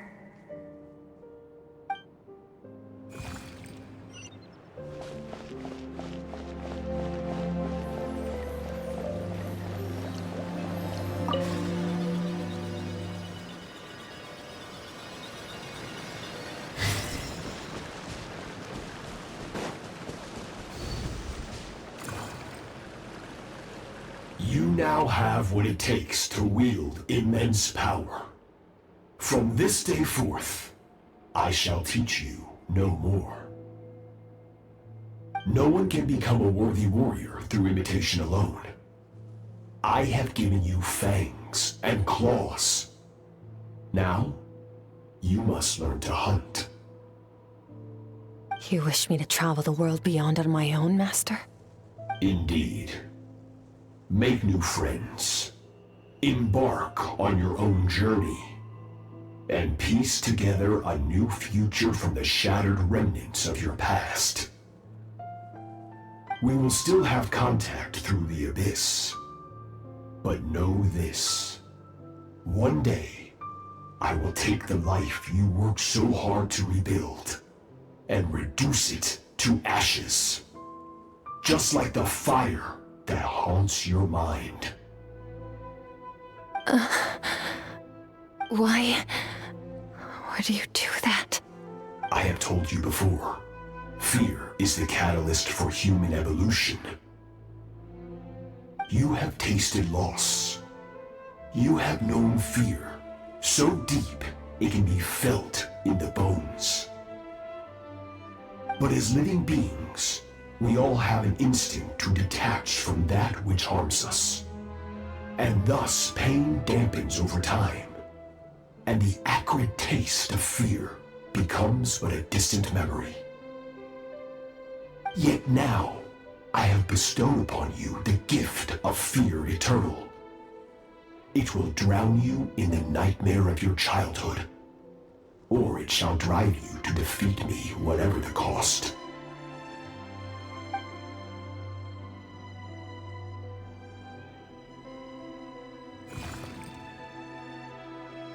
That is what Skirk's master, the foul Sertologi, looked like at one point in time.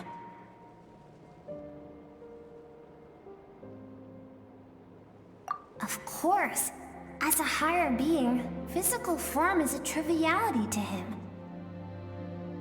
He could appear as a beast, a human, or even a monster that defies description. The form you see him in here, clad in abyssal armor, is the one he usually wears when traveling through the stars.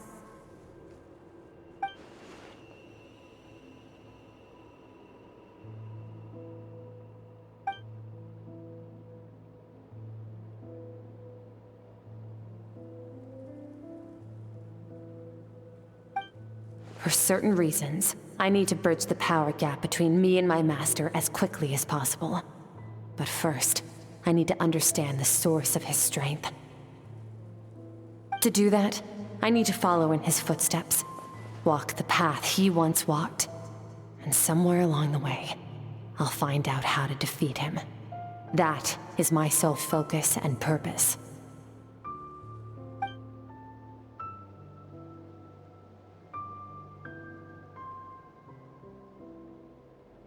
I'll let you in on a little secret.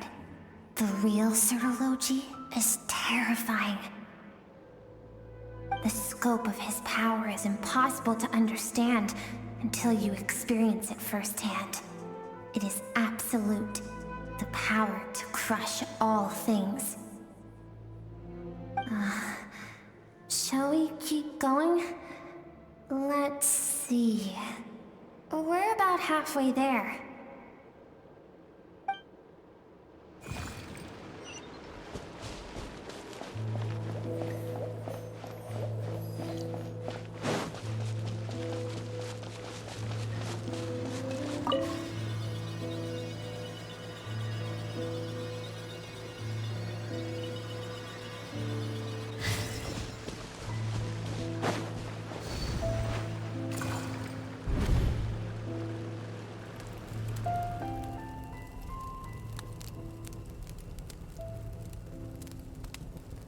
We've made it quite a ways already. This is Skirk, when she first began training under Sirology. I have set your broken wrist. Tomorrow, you're to train twice as hard. No tears this time. Good. Attempting to garner sympathy through tears is a habit of the weak. A pitiful, useless ploy. Can I ask a question, Master? Why did you save me? I keep thinking, maybe it would be better if I had died.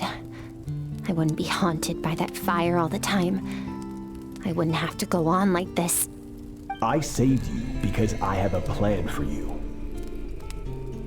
It has been too long since I fought a battle that demanded my full strength, and I hunger for it. Every so-called genius and prodigy I have faced has crumbled like sand underfoot. Before me, even fate bends the knee. So, I will teach you everything I know. Train you by whatever means necessary, in the hope that one day, you might surprise me. But I don't want to draw my sword against you, Master. What you want matters little. Among the boundless sea of stars, the cries of the weak are but faint murmurs that disappear into the void. You of all people know that well. Yes, Master. From that day forward, all she knew was grueling training, emptiness, and fatigue. After some time, her talent bloomed, and she gained control over her emotions, like her master. How should I put it? It was not that human emotion disappeared from her heart, but that reason came to dictate all she was allowed to feel. I suppose it was at this point that she became the Skirk you know today.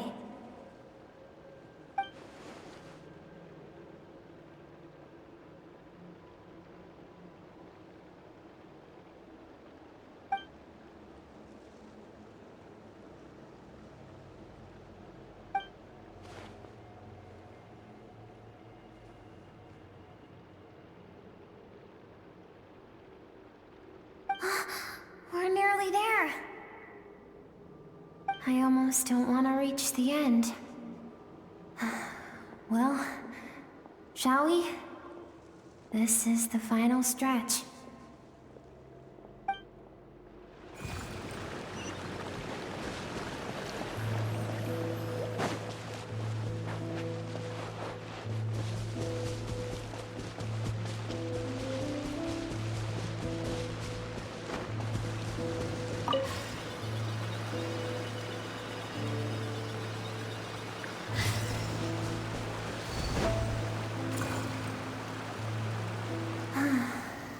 These are Skirk's happiest memories.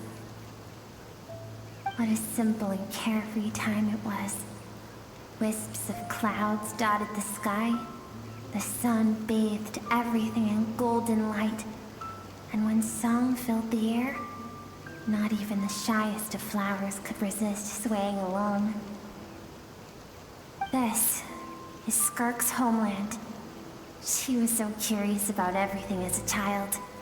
Always skipping school to go exploring instead.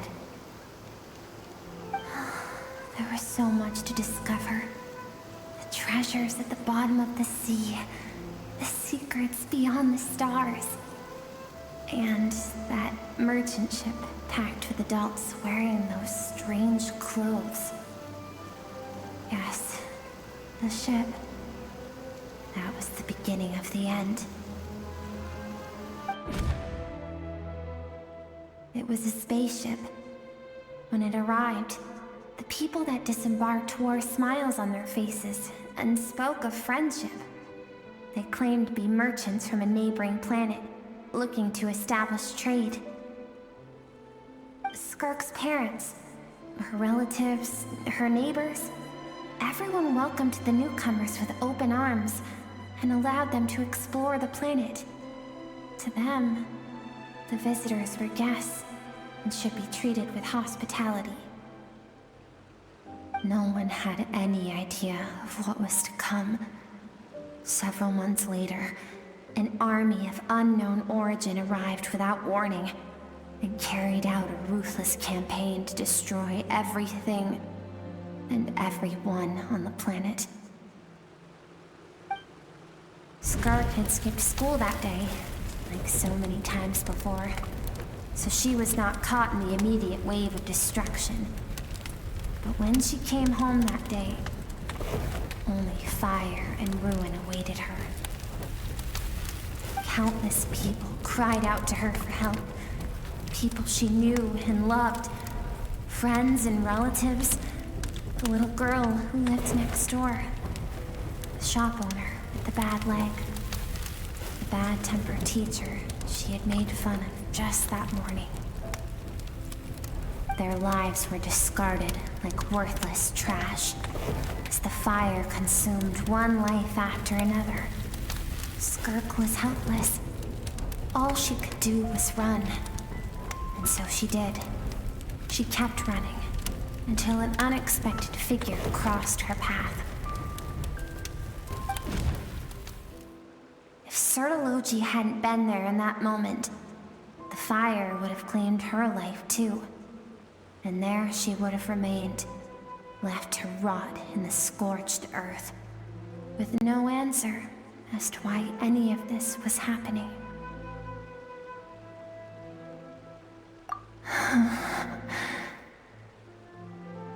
Because she and her people were seen as a threat. As the initial merchant ship explored the planet, they discovered that it hadn't always had the condition to support life. Yet there was evidence of human activity, even during the periods of extreme heat or cold in the past. Further research revealed that, over time, the people of this planet had evolved the ability to adapt to any type of environment or energy source. For that reason, the outsiders viewed them as a potential threat, and decided to eliminate them before the threat could rear its head.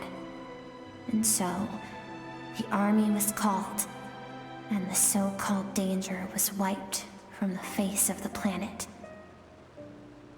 Senseless, isn't it? Deemed a threat because of a gift they didn't even know they had. Perhaps it was their own innocence and kindness that doomed them. But in the end, that was lost to the blaze as well. If those with power get to decide good and evil, then all you can trust in is the sword in your hand. And so, before death could claim her, she ran. She ran and never stopped.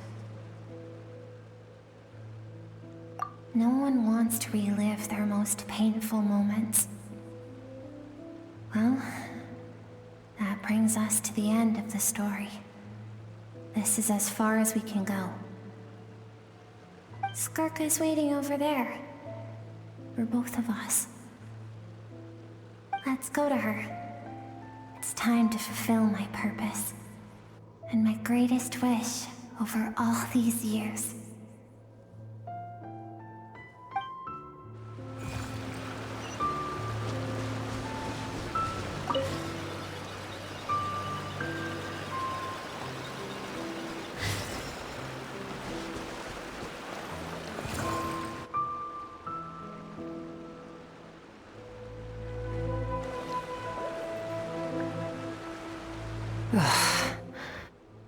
So all this, just so you could bring her here? I have things to say to you. Well, to me. I want someone to witness our reconciliation, even if it takes an argument to get there. And she is the best choice in this moment. Her suppressed emotional self. The version of herself she keeps locked in the recesses of her mind, stifled by reason. All those rejected impulses, those discarded aspects of your past selves, they are a part of me now. I am who you used to be. Someone you have refused to face for too long. So, I came to face you instead. You're wrong. I've faced you all along. And that's exactly why I keep you locked here. Your existence makes me weak. Moments of joy and longing are when we are most vulnerable. Don't forget, it was a penchant for goodness over reason that doomed our homeland in the first place. The vastness of the universe renders everything insignificant. Our feelings most of all. Even so, learning from the mistakes of the past doesn't have to mean erasing everything. Strip yourself of your so-called weaknesses, emotions like kindness and empathy, and what makes you any different from the ruthless soldiers who slaughtered our people? The difference is that I'm doing what is right, what is necessary. I allow you to exist, but with limited freedom. That is the greatest kindness I can offer.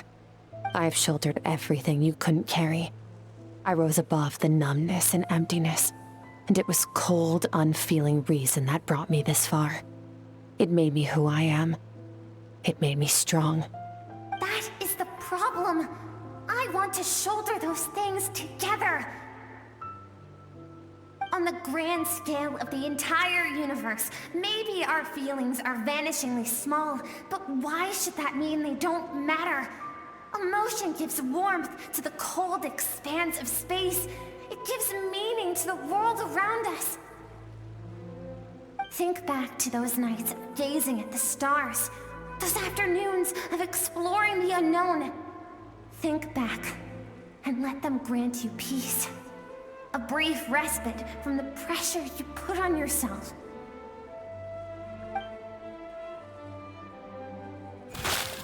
That isn't what we need. It's exactly what we need. Aren't you curious about why recovering your strength has taken longer than normal this time? Finally, you get to the important part. That is the only answer I came here to find. Then look around. Look at your inner world. You cast aside your dreams and curiosity, and in doing so, you lost your original motivation. You've severed all connection to who you used to be, so you can no longer draw strength from your past. Now, the only things driving you forward are fear and survivor's guilt. But these cannot take you far enough. And so, this river, the source of your strength, grows more polluted by the day. And you think that means I should seek help from a weak little thing like you?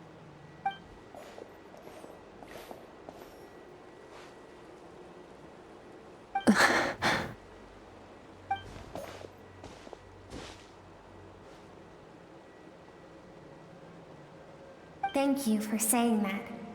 I knew bringing you here would be the right choice. To be honest, I'm not here to argue with you. This isn't about who's right or wrong.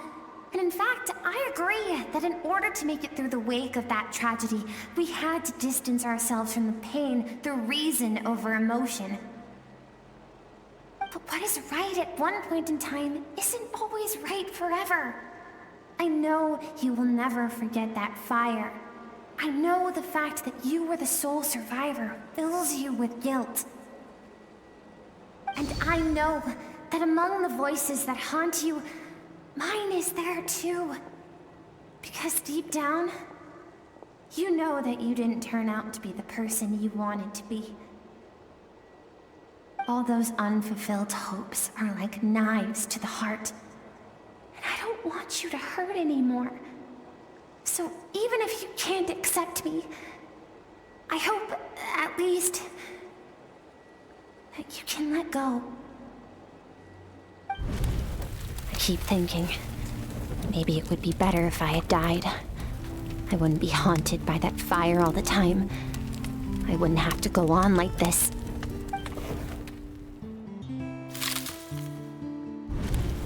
Your dad and I, we're not afraid to stare death in the face, but we need you to survive.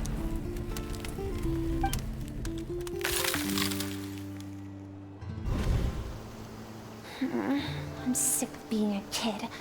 There's so many amazing things out there, and I'm ready to see them all.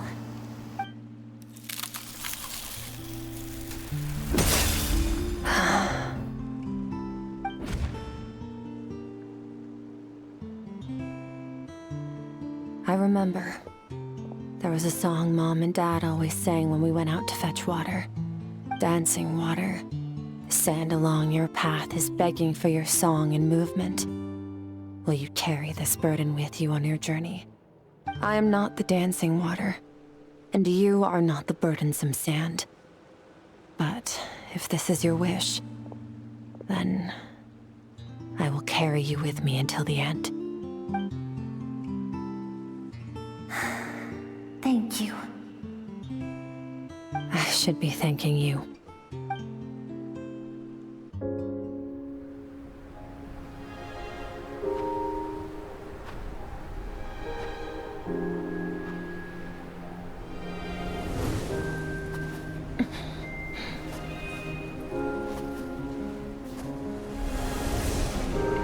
Run, Skirk, run!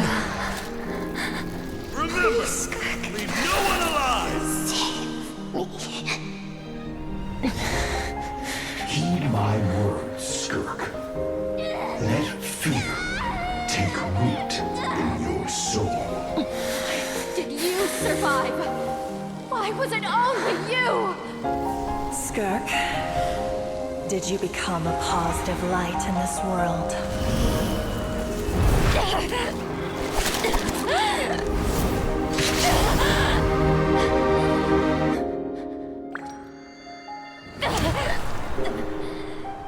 Hey, this doesn't have to be the end.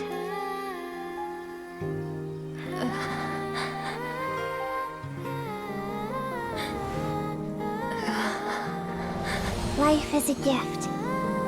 Don't let darkness claim it.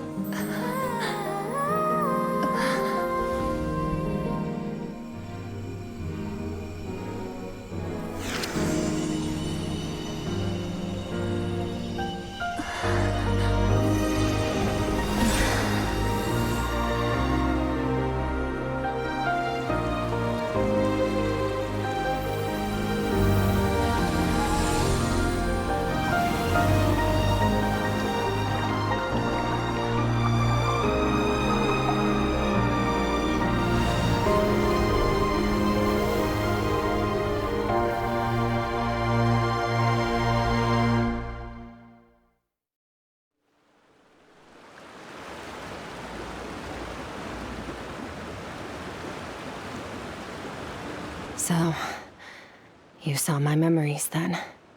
I once asked my master if survival of the strongest was the law of the universe. He said no. But in a world without order, those with no moral boundaries tend to be the ones who survive. That's why, after hearing his answer, an idea came to mind. An idea that, one day, I would create a new world order. One in which there would never be another tragedy like that fire. One in which power was not the law of the land. But that means I must defeat him. Because my master, Sirologi, is, at the core, a defier of all rules and order. Yes, and not just because of the gap in our abilities, but also because I have no reason to see him as an enemy. Although his decision to train me was not made out of kindness, he did everything a master should. He saved my life, taught me the sword and the principles of strength. And for that, I respect him. I know, and it's not something I want. But Master never goes back on his word. I have to treat everything he says as a promise. He's no longer into that, but he sends me messages through the abyss every now and then. Most of them are simple greetings, or an answer to one of my questions. Every time I hear from him, my heart skips a beat. And I wonder if this is the moment where he'll finally appear before me and tear down everything I've built to pieces. Maybe that means I do live in eternal fear, just like he said. Yes, I respect him, but I'm also afraid of him. And for that reason, the pursuit of strength consumes every moment of my life. I don't know what Master has planned, but I have to be ready. Help me? Why? This isn't your fight.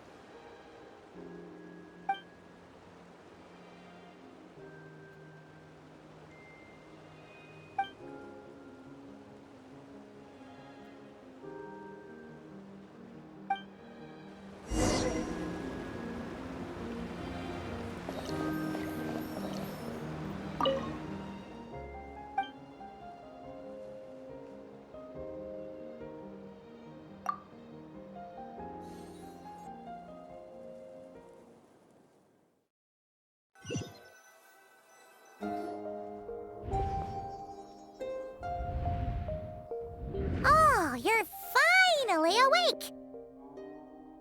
Honestly, Paimon was gone for like 2 seconds and then she comes back and finds you both unconscious? Oh, you scared Paimon half to death! You're both okay, right? What does it look like?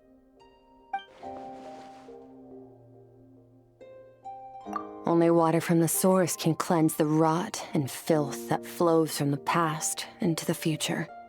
I taught you to incorporate the experiences from your journey into how you fight.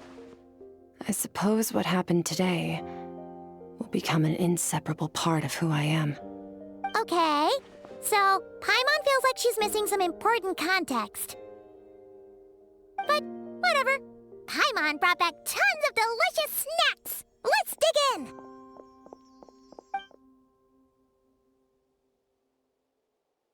All right.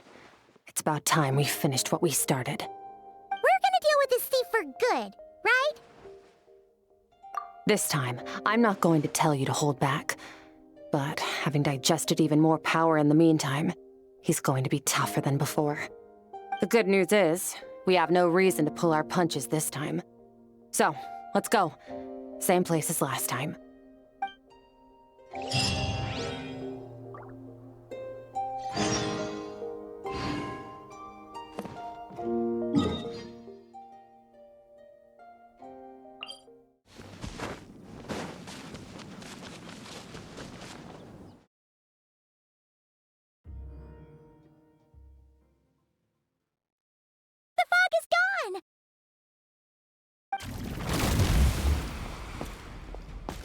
Wait, isn't that the form the all-devouring narwhal changed into?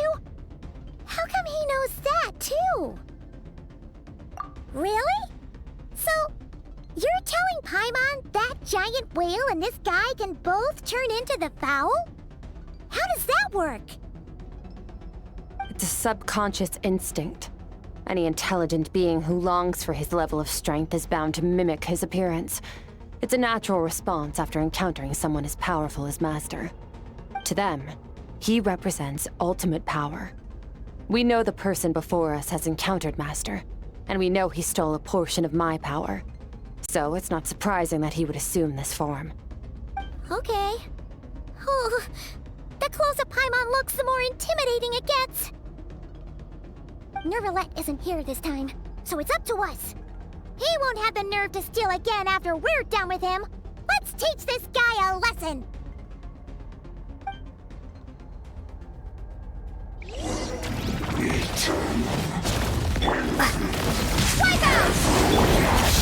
Paradigm shift! Annihilate!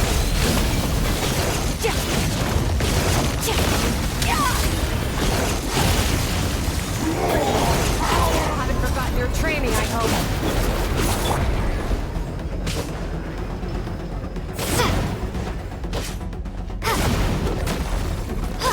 Go!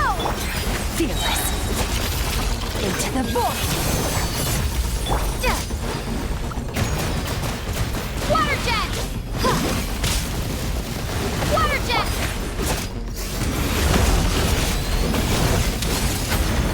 The star shall be his crown.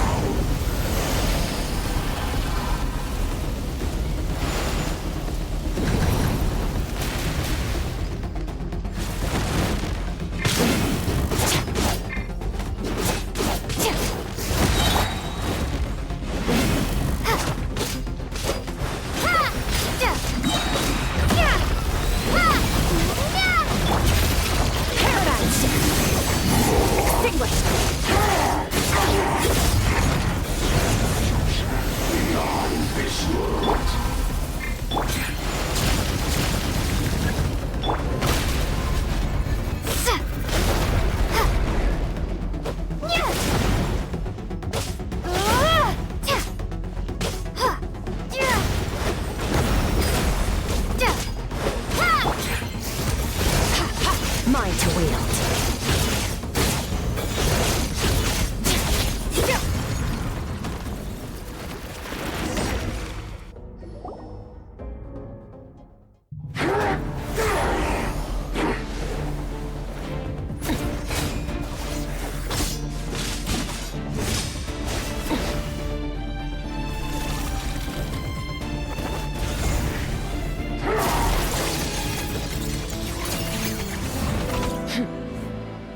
Haven't had enough of my power.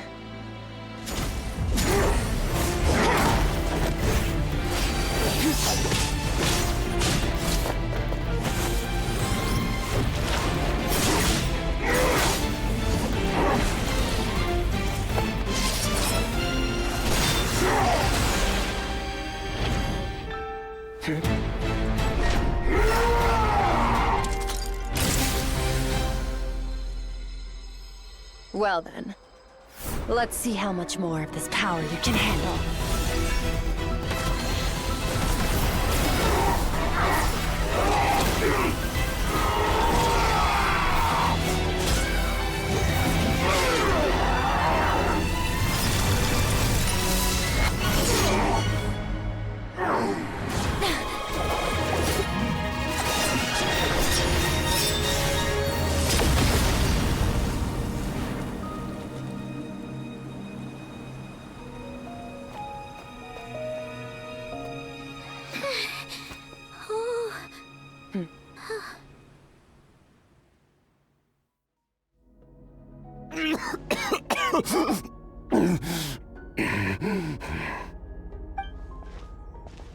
Well, have you come to your senses? You saw that my body was at its limit. So, you deliberately channeled your power into me, knowing that it would destroy my shell from within. Such power. Such keen battle instincts. So you must be... Skirk, Sertologi's disciple. How long has it been? How long has he been away from Tevat? Hundreds of years. Hundreds? Sorry. It's a lot to take in. I should introduce myself. I am Skofnungar, a friend of your master and one of his followers. This is the first time I've heard your name, Skirk. But hundreds of years ago, I knew you existed. And I knew you would come here. Hundreds of years ago? Sounds like you and Master have quite the history. Care to tell us about it? Of course. Might as well take advantage of a clear head while I can. The story starts a long, long time ago. I was born into a noble family in Conria. As the eldest son, I was set to inherit our title. But I contracted an incurable illness as a child, and everyone gave up on me. I trained the sword harder than anyone else, defeated all of my peers. But it was all in vain. When other people looked at me, all I saw in their eyes was pity or a strange glee in my misfortune. Even my parents were just waiting for me to die. Over time, my heart hardened, and I became aimless. That was the point where I met your master, Sir Telogi. We were similar in age, but different in background. He was born in prison, the son of criminals who had been sentenced to death. He spent his childhood wandering the streets, facing more criticism than the literary works in the Universitas Magistrorum. Yet, he always wore a smile on his face, as if kindness and malice were one and the same, and he could not see the difference. I still remember what he said to me when we first met. You need to fight to survive. Even if it's a losing battle, it should light a fire under you. How can you sit back like this and go down without a fight? That does sound like something he would say. He was the first to acknowledge that I was worth something, and he inspired me to keep going. When we sparred together, it was the first time I'd actually felt the thrill of combat. When I was 10, he stole forbidden research materials and managed to cure my illness. It was like there was nothing in this world he couldn't accomplish. When it came to the human form, he was always intent on pushing the boundaries of possibility. But somewhere along the way, I fell behind. My talents were nothing compared to his, and at some point, I realized he had pulled so far ahead, I was too embarrassed to even ask him to spar. After his grand endeavor was successful, he sought me out and said to me, "This planet no longer holds anything of interest to me, so I'm leaving. But first, I have an offer. I can use a power I have just refined to break the curse of immortality for you. Your death was once what we worked so hard to prevent. But the immortality you now face is a different kind of pain altogether." I'll pass. Immortality doesn't sound so bad to me. Since I can't die, it means I have an infinite amount of time to get stronger. Maybe I'll finally catch up to you one day, and we can spar like we used to. Are you sure? I cannot say when I will return. Your body, or rather, your soul, might not be able to withstand this curse. All I can do is try. After all, a wise man once told me, people need to fight for their own survival. Wise indeed. Nevertheless, if you grow weary of the pain of immortality, and wish to experience a good sparring match before you wither away, seek out my disciple. Disciple? Never thought I'd hear that word coming from you. Nor I. But Vedifenir said I was destined to find a disciple out there in the universe, and bring her to Tibet. You know as well as I, Vedifenir's prophecies are never wrong. Well, now I'm curious about who this disciple of yours will be. All Vedifenir said was that one day, the stars shall bow in her honor. Sounds pretty impressive. Of course. Only the most outstanding people would have the right to become my disciple.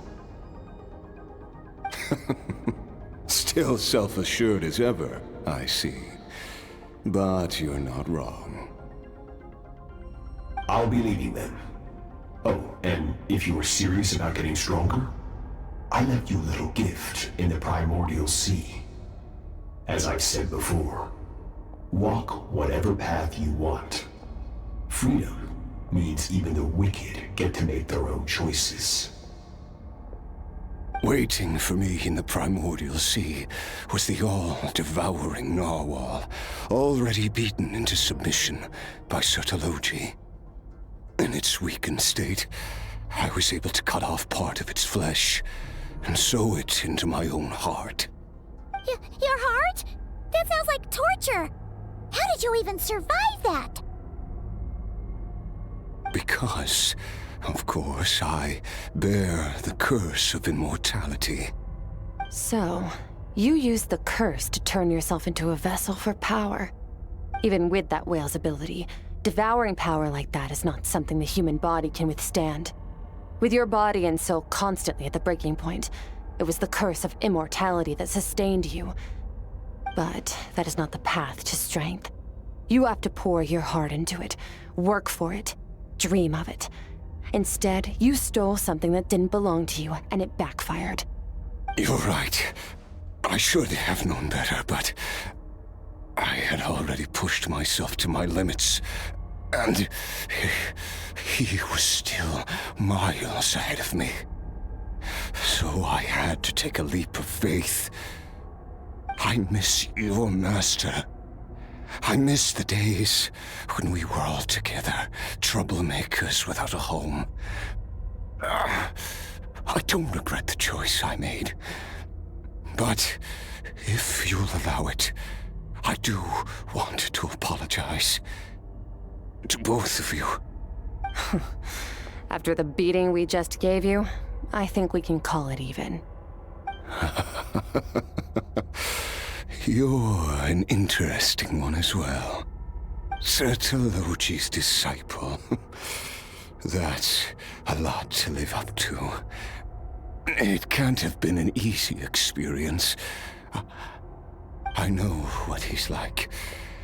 He rules with an iron fist, using despair and fear to force you to catch up to him, all the while standing ever out of reach. We're like mountain climbers in the dark, never knowing how much higher we have to climb, or when we will see the sun again. True. But I made up my mind long ago. No matter how dark it gets, I will not give in to despair. I will overcome it.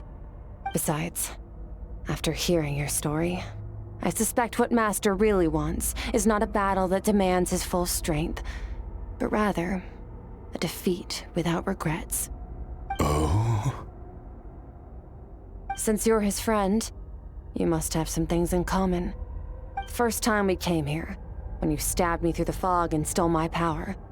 I felt no emotion coming from that spike. But when you had to devote all your strength fighting me just now, I could feel joy and passion emanating from your blade. It was the joy of a researcher discovering the truth of the world, the joy of an artist uncovering a temple of wonders. Interesting. I'm certain I didn't express those emotions outright. Yet you were able to read them from my blade, like a glimpse into my inner world. You're right. That battle brought me an unbridled sense of joy, and my defeat brings me no regret whatsoever. Exactly. I think Master also craves a battle like that.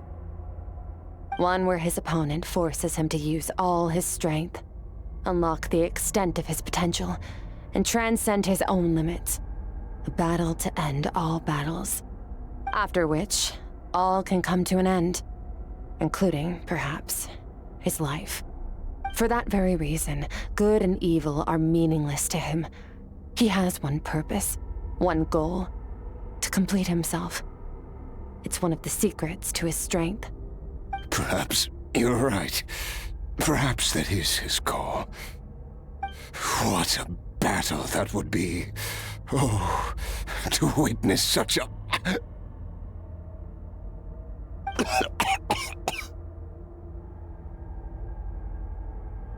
Are you okay? Too many different kinds of power are surging through my body. The curse of immortality allows it all to coexist, but it does not remove the pain. I won't be able to hold on to my sanity for much longer. What a shame. I would have loved to witness that battle. Sertologi once offered to free me from this curse. Now, I must ask that of you, Skirk. Can you release me from the pain? I can, but not through death, if that's what you were hoping for. It's not a suitable punishment for your crime. As an alternative, I can take your consciousness, along with all the power you've consumed, and smash it to pieces. The impurities will dissipate, and under the curse of immortality, your mind and body will regenerate. When that process is complete, you will be back to who you were before, no longer tortured by powers you can't control. But it will be a time-consuming and painful process. The decision is yours to make. I accept. And who knows? Perhaps I'll wake up in time to witness your great battle with Sertologi. I have faith that you'll be able to stand against him one day. Though I know it'll be a long and arduous road. If we are climbers in the dark, it appears the dawn has finally broken for me. But your ascent continues. At least, it looks like you are not alone on your journey. I will reach the top of this mountain, no matter what it takes. And you, Skofnunger, will be my witness at the end of all things. That's finally over. Let's get out of here.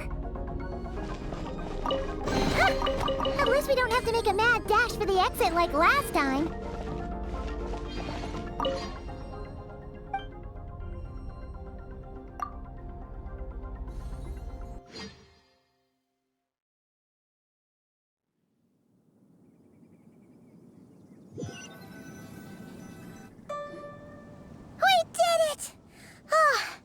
It's only been a few days, but it feels like forever. Once again, we've proved there's nothing we can't overcome. We're just that awesome. Wow, you sound even more confident than usual. Guess you really have become stronger. Today sure went by fast. It's night already. Oh wait, that reminds Paimon. The stars you mentioned. The ones that died out? Are they back now? Yes. The power Skafnungur stole has been returned. So, the stars have regained their light. Great! Huh. It's crazy that you even noticed their light was gone. There are so many stars in the sky. If a few disappeared, Paimon definitely wouldn't be able to tell. I suppose it's because I have gazed upon this sky for centuries. The false stars, hanging in the meticulously planned sky, glittering with rotten light. It's not real. And yet, it is for that very reason that I can look upon it and enjoy the momentary peace it brings. Even the most beautiful of bubbles has to burst. We will return to the real universe one day, whether of our own volition or not. Time marches ever forward. Even the innocent and naive will taste life's bitterness. Yet through hardship, we grow until we learn to seize the sands of time for ourselves and uncover our true strength. Though we gaze upon a false sky, its vastness and majesty is palpable. One can only wonder, what is it going to take for kindness to reign supreme in the vast expanse of the universe? Ugh, this is all going over Paimon's head. But if she knows one thing, it's that the Traveler always finds a way. Ever since we met, she has filled Paimon's days with happiness. No matter how tough things get, she always finds a way to make it better. If it's too big a job for one person, then we'll do it with two. And if two's still not enough, then 3. We've met so many amazing friends and accomplished so many amazing things. As long as we don't give up, we can make any wish come true. I suppose when it comes to you, anything is possible. Well, I should be going. Now that my power is no longer isolated from my emotions, I need more practice to get used to it. I suppose fate will decide. Maybe we'll bump into each other on the street. Or maybe we'll reunite on a different planet entirely. Regardless, reunions and partings are but passing moments. More than anything, I hope that, at the end of this journey, wherever it takes us, we stand in a world reborn. One without war, pain, or forced partings. One where new life can bloom, even where there was once nothing but scorched earth. For this, we must all work to become stronger. If that's what you want to call me, I won't object. Goodbye. Bye!